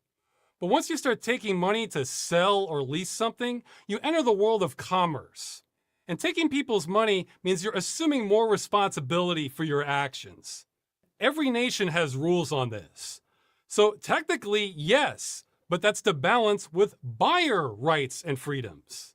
If a health inspector tells a restaurant it needs to follow certain procedures, does that intrude upon a chef's rights and freedoms? Yes. Yes, but as a society, we generally think that's worth it. Now that's about safety. This is about preservation and consumer rights. Under your proposal, when a game shuts down... All right. But let me expand his argument. What if the FDA walked into the chef's kitchen and said, your food doesn't last long enough? Okay? The customers that go to your restaurant are not able to take their leftovers and put it in the fridge and eat it a week later. They get sick and die. So you actually have to put preservatives in your food and change the way you make your food. That is what the Stop Killing Games initiative is telling you. It's not a safety standard telling you you have to cook salmon this way to not kill people, or you have to do this to not spread salmonella, right? That's not what this is. This is the government coming in and saying, okay, you need to add these preservatives, and once you add these preservatives and change the way you cook the meal, then that meets government standards. Yeah, a lot of chefs are going to have major issues with that. Now, for all I know, the policy could genuinely make food better, and it could actually genuinely benefit the consumer. But it's going to piss off all the chefs. Every fucking chef's going to be like, you're walking in my kitchen and telling me what the fuck I have to do? Fuck you. That's what's going to happen. Does that mean everyone gets the game for free? No. Only existing customers will be entitled to their copies. Now, that's less than ideal for preservation, but to have anything else would have to upend copyright law. And forget it. Best. Do Besides, it. you never know. Some companies just release old games for free anyway, but it would be their choice. What about people who are banned from online games? Well, as long as the company's still supporting the game, they still stay banned. However, as a customer, they would be entitled to an end of life weird patch question. whenever that was. So it might be a year, it might be 15 years. Could be a pretty long ban. Huh. Okay, so if I purchase a product and I'm banned, I'm entitled to the product at its end of life. Not even the worst thing he said. I'm not sure why I even paused. To have anything even else close would to the create worst. a loophole for developers where they could just ban all customers at the end of life and skirt around the requirement that way. So, wouldn't this make cheating rampant in games? You know, I've Pretty seen much. this question before and I'm always confused by it. So maybe I'm not getting something here. Nothing would go into effect until the game is shut down. So I don't know how that would change anything compared to now. If they're changing the way their architect work, okay. Who are the real ones that use Cheat Engine when they were, when they were a JIT? Who are the real ones that use Cheat Engine? I want to know. Do we have any real ones? My point of asking is the real ones, those in which know what I am speaking of, understand why it's not good to have values on your computer that can be altered. In fact, it's usually not a good idea to have any system on... You don't want any system over-reliant on any one thing. Just not a good idea. But most importantly, you don't want to trust the client. Because if you trust the client, then the client can fuck you. And the client can't fuck you, okay? That's not allowed, okay? So you don't trust the client. Because the 1990s, everything was local and we trust clients and we allowed people in our doors and we shook hands. And then we spread the plague and a lot of people caught viruses. And we realized we can't be doing that type of shit. So ever since then, more and more has become server side. And then, we had the cloud revolution and AWS and shit like that. So yeah, it's like we could go back to the old way, the 90s way of more localization, but that's the reason why there would be a security risk, because the more local it is, the more local the system is, the more options I have to fuck you in the ass. And I would like that. It would be fun. It would be enjoyable. It would be a nice experience with or without the lube, because either way, you're giving me free opportunities to fuck you in the ass instead of me having to go to the server to find ways to fuck you in the ass, because I can guarantee you, Blizzard has a lot better security than you do. Just a gamble. It's a guess. You could be one of these guys that's fucking decked out and you actually have like better security than Blizzard. That's a possibility, but odds are you don't. And that means you could get compromised while playing Roblox, and maybe you want to get compromised while playing Roblox. Maybe that's a part of your fetish, but it's not a part of mine, so that's the reason why it would be a security risk. Online games are under assault by cheaters all the time, even without this initiative. Now, if you're talking about Yeah, so imagine it was more local. Post-shutdown, then yes, cheating could be very rampant. But why would that matter? Because the alternative would be a completely dead game. Usually what happens in these cases is small communities emerge and they kind of self-police to keep cheaters out. But yeah, I might be confused on this question. I still don't quite get it. What if players purposefully try to tank a game knowing they can get an end-of-life build if they do I it? think this is stupid. Well, again, only paying customers I don't like this would be one. entitled to an Yeah. end-of-life build, so they would still have to pay for that privilege. That's stupid. But I think most people who buy a game want to play that game, And the experience tends to be a lot better while it is actively supported, so there's an incentive to keep it going. But this is already a risk of online games. I just mentioned earlier, they're constantly under assault by people trying to force cheats or exploits or whatever. I guess if it gets really bad, you can sue. Bungie sued that cheat maker and they won. Plus, isn't there an entire anti-cheat industry focused on this? I think what might happen is you might see an increase in attempts of that at first due to the novelty of it, but then incentive will probably drop to where it is now already. What about console games? Are they covered? This one gets tricky.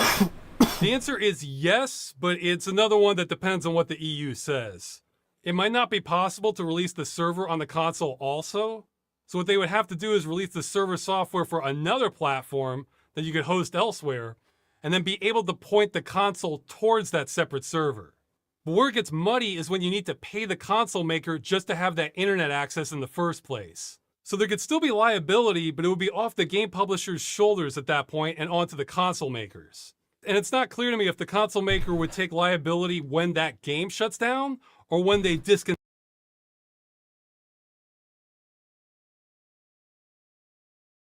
So, I want to ask him what his opinion is on WiiWare. What do you think he would say about WiiWare? Because I know what Nintendo would say about WiiWare. I think we all know what Nintendo would say about WiiWare, but I'm curious what his argument would be against Nintendo. I wish him luck. I wish him luck. That would be fascinating. You know, trying to tell Xbox that, oh no, you're actually not allowed. You're not allowed to just take down your shit. I'm sorry, you can't do that. That would be interesting.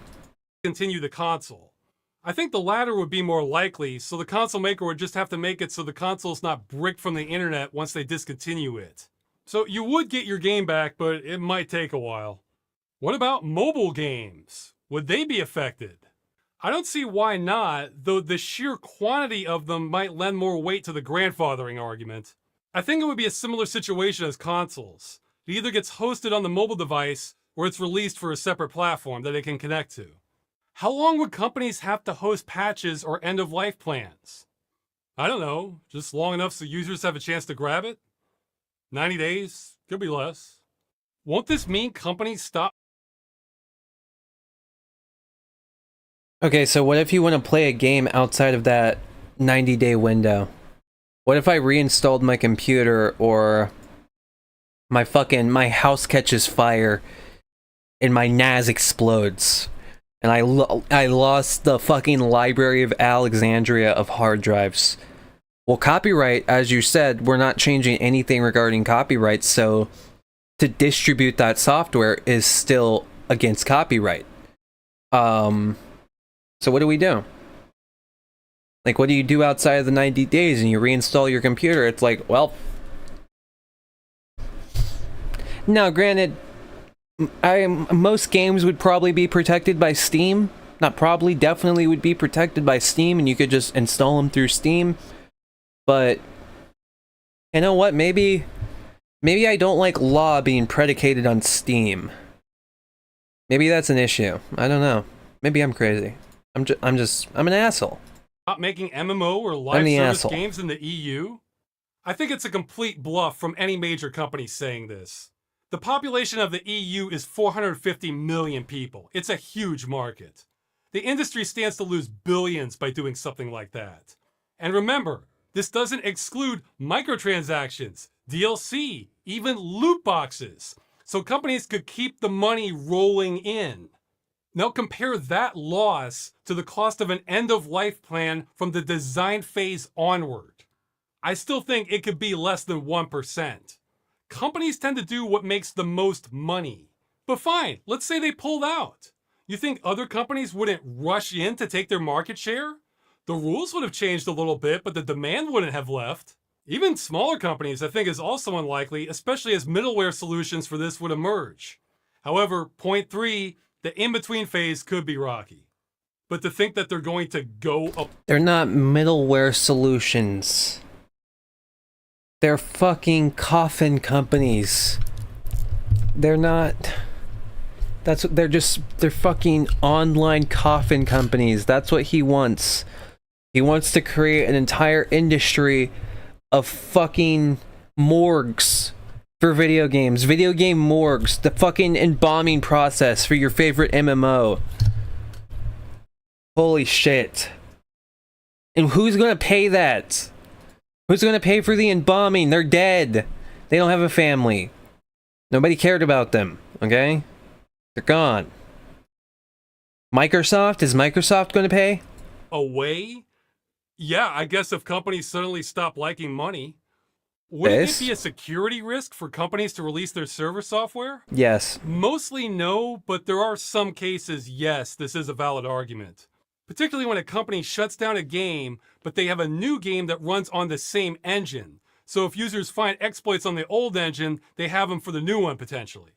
I swear I'm not trying to be dismissive, but I have to call on points 1 and 3 again. So the question is, yes, the are golden these points. outlier cases where this is a problem a good enough excuse to destroy all online-only games? Of course, I'm going to land on no. The cost is too high for everyone else. Is this only about single-player games or multiplayer too? I'll answer that question with a question.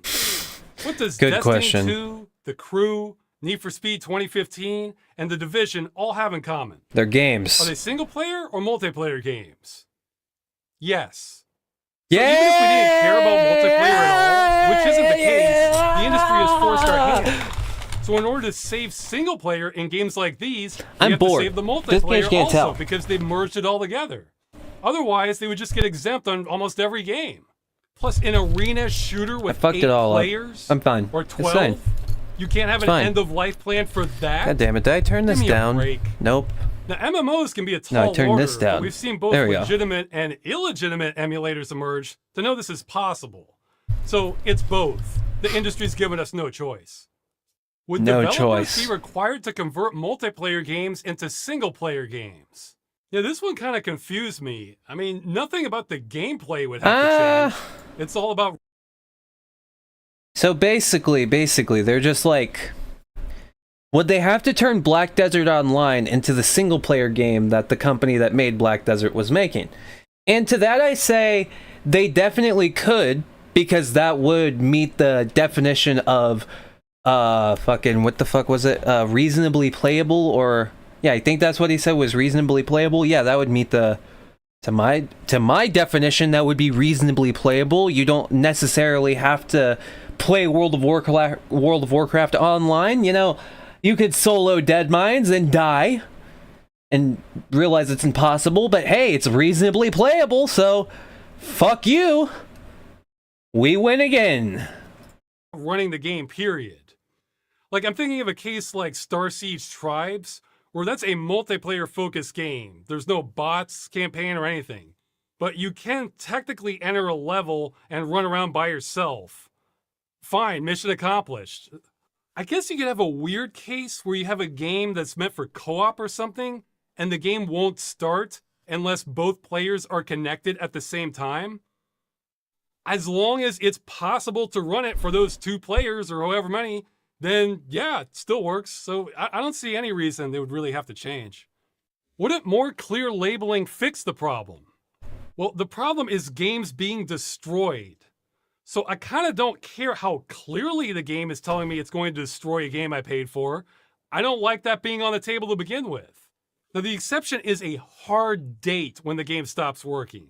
Like subscription games. You stop paying after 30 days, that game ends for you. So I think if people saw on the box or the store page that this game expires on January 1st, 2026, I think that would wake people up and change their buying habits. But I also think anything less than that would... Nope. The other stupid point that he makes. You know, guys, we would really fix this whole game companies getting away with destroying your games if they put a fucking expiration date on it, you know? If we did an expiration date, if people realized that they might not have this game past 2028, they're not gonna buy it, right? That's what's gonna happen, guys. People would wake up. They would realize, wait a minute, we don't own these things. I'm only renting it for 6 years. No, that's not gonna happen.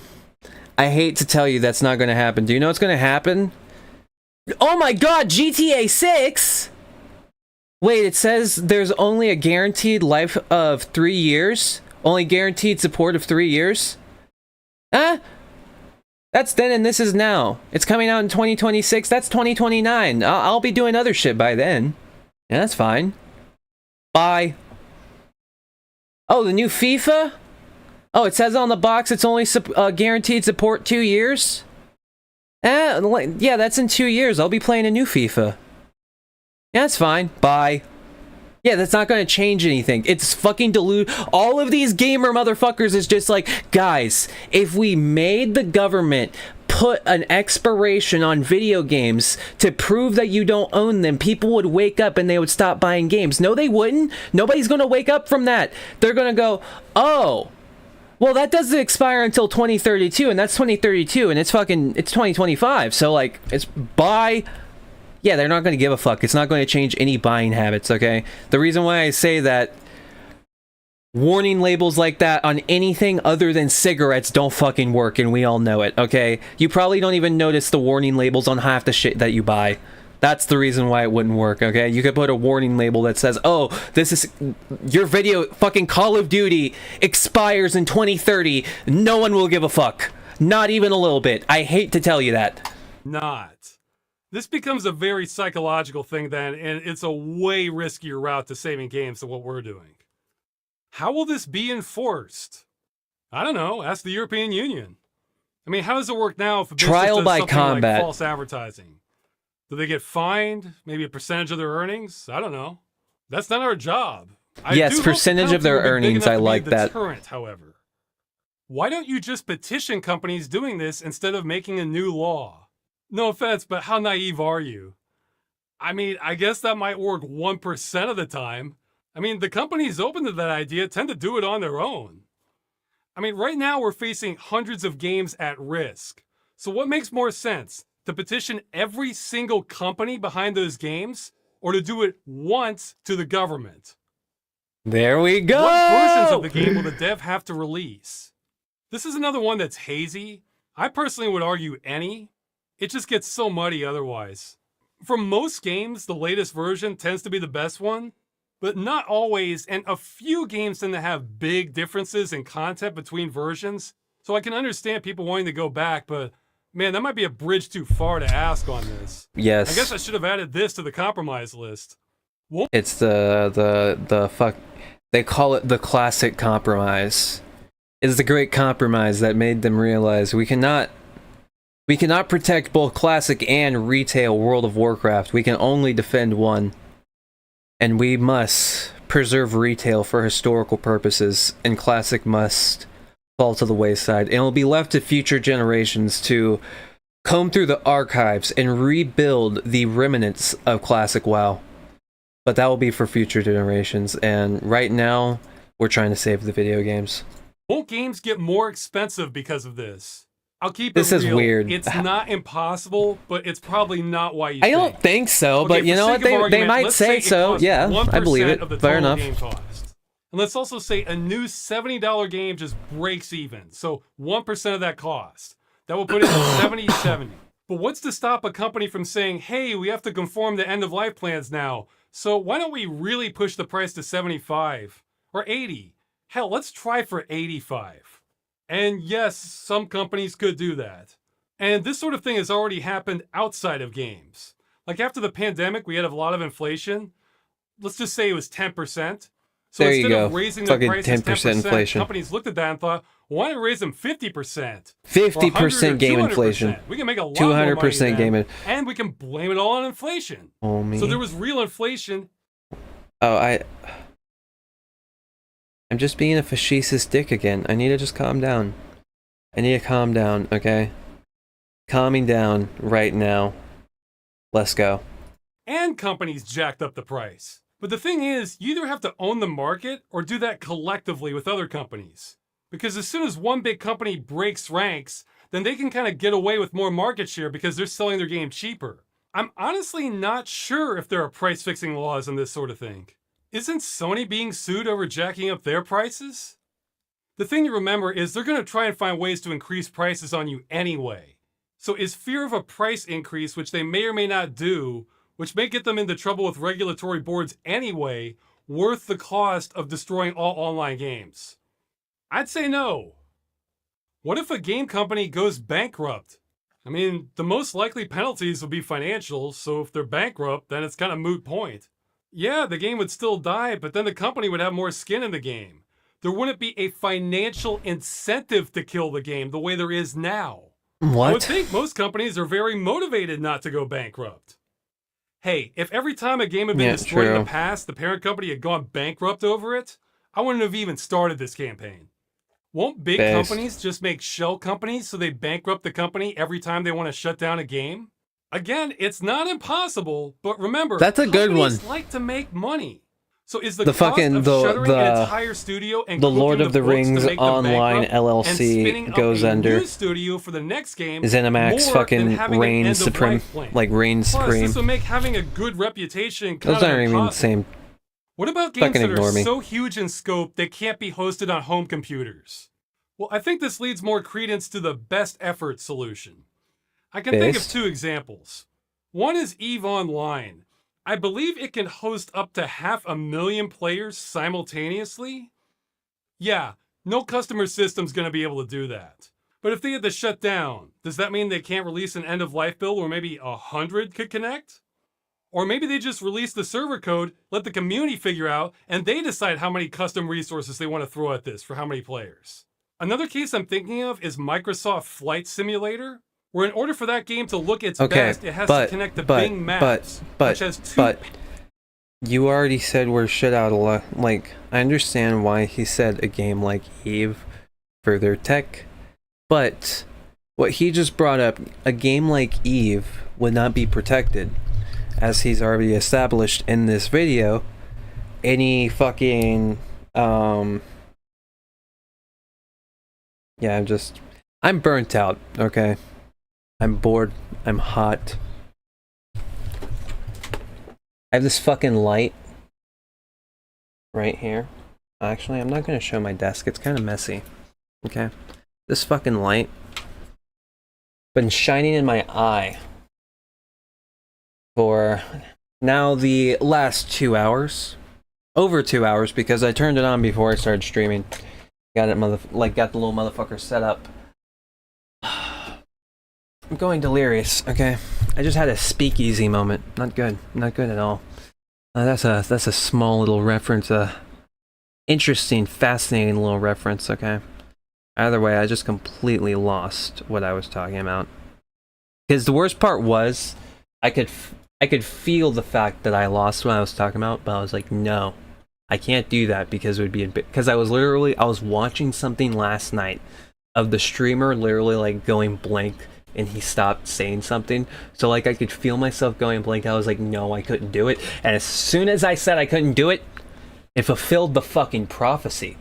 And then I just sat there in silence, staring at the fucking screen. Not good, not based, not good at all. However, in my defense, can you see that? I don't know. Hang on. Yeah, there you go.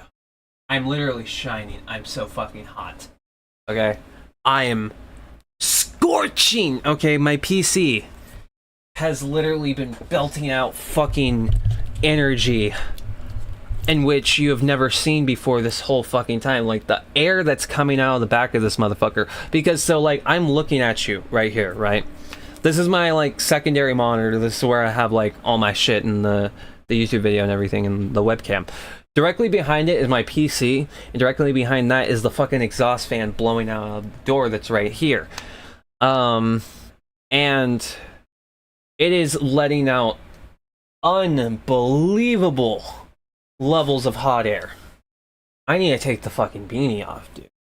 Jesus. But yeah, it's actually bad. Okay, actually a little bit bad. But I don't even remember what I was saying. Okay, We had the little fucking, we had a Joe Biden moment. It's okay. I think we all have our little Joe Biden moments every now and again. But we'll get through it. We'll become better. Petabytes of data it's accessing. Oh yeah. I was just saying, like, Eve, not backed up. Eve would die. Fucking, yeah, I couldn't think of the word subscription. That's what it was. I was like, what the fuck is the word I was thinking of? I couldn't think of the word subscription. There, I remembered it. Yeah, it's the heat, bro. The heat is actually frying me right now. You know, I do have to be careful, though. Fun fact, there was a story of a guy that was in his, like, hot-ass computer room, and it had, like, his NAS in it. He was in his computer chair for a long-ass time, and he wasn't drinking water, and he died. He actually fucking died. Okay, so... drink water. I haven't been drinking water. The only thing I had to drink was that fucking Pepsi. Okay, that's you. I had coffee, I had a little bit of water, and I had that Pepsi. And, yeah, that's great. I'm definitely very hydrated. I just realized that my overlay for chat hasn't worked this whole time. Hold up. I just realized that. Oh no. Oh no. On the fucking OBS, the chat, guys. The chat. It hasn't been doing it, guys. Hasn't been working, guys. Oh no. Yeah, it wasn't doing it, guys.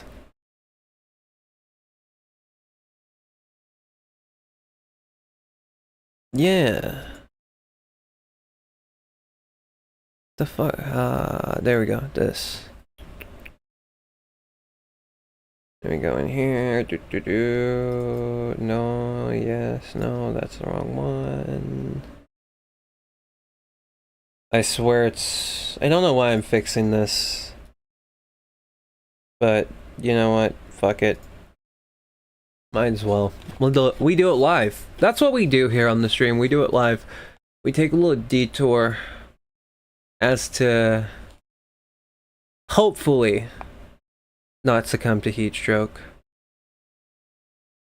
The only heat stroking I've been doing is, well, I'm not sure I have to finish that sentence, but yeah. Fucking, it's based. Okay, there we go. There we go. An actual working pop-out chat. Incredible. Incredible.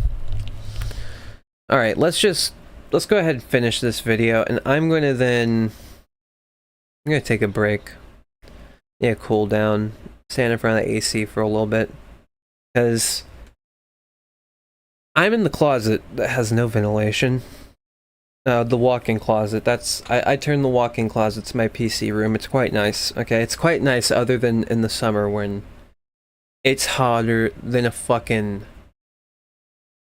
nun orgy. Okay, it's hotter than nuns having sex. All right, that's a pretty exciting exciting train of events. Either way.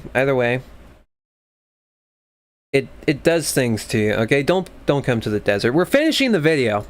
So if that game had to shut down, I think it would be reasonable for them to say, okay, here's all the data.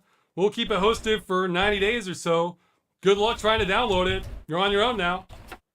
As long as it's possible in some capacity. That's the main point.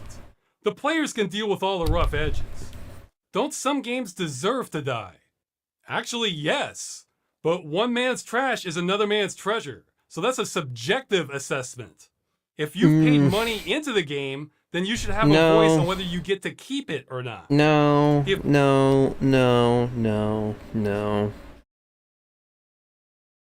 Objectively, Concord was made to die. Objectively. God damn it. I took the beanie and headphones off, and I fucked up everything, frankly. But yeah, I'm being ironic. Okay, I'm being ironic. Let me have fun. Okay, we're having fun. If Have fun with all me. online games were awful, then yeah, this initiative wouldn't be necessary. But that's not reality. How does Ubisoft and the Crew relate to this initiative? That's completely separate from this initiative. That was about reporting to consumer protection agencies, and that's largely underway. So those are two different things. You don't have to be connected to the Crew for any of this. What are the chances of this initiative passing? That's a hard question to answer. I mean, for getting the signatures, you tell me. I don't know. I would bet if we do get the signatures, this solves problems. Base. But that's almost not the way to even look at it. It's like I said at the beginning, the initiative and Stop Killing Games is it for action on this issue. If we fail at this, we fail for life. The industry's only going to get worse permanently on this issue. True. I feel like the Dutch boy with my finger This in is the it. jam here. If this goes, that's it. There's no wrap.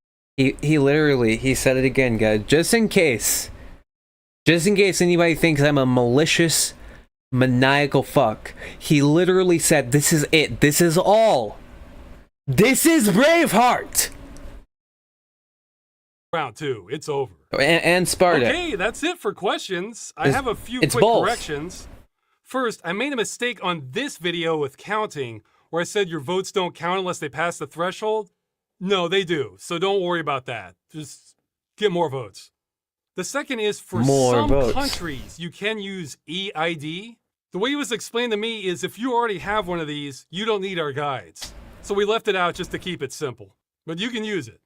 Okay, well, there are probably literally endless questions, but I hope I answered enough to clear up where we stand on this. I have put some thought into this topic. This video hopefully got rid of some fence sitters. Which side they landed on, I have no idea.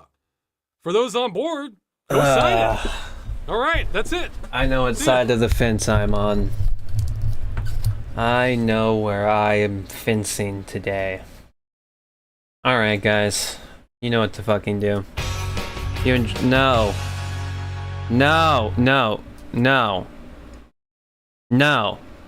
You're not getting me copy striked. No. Bad YouTube.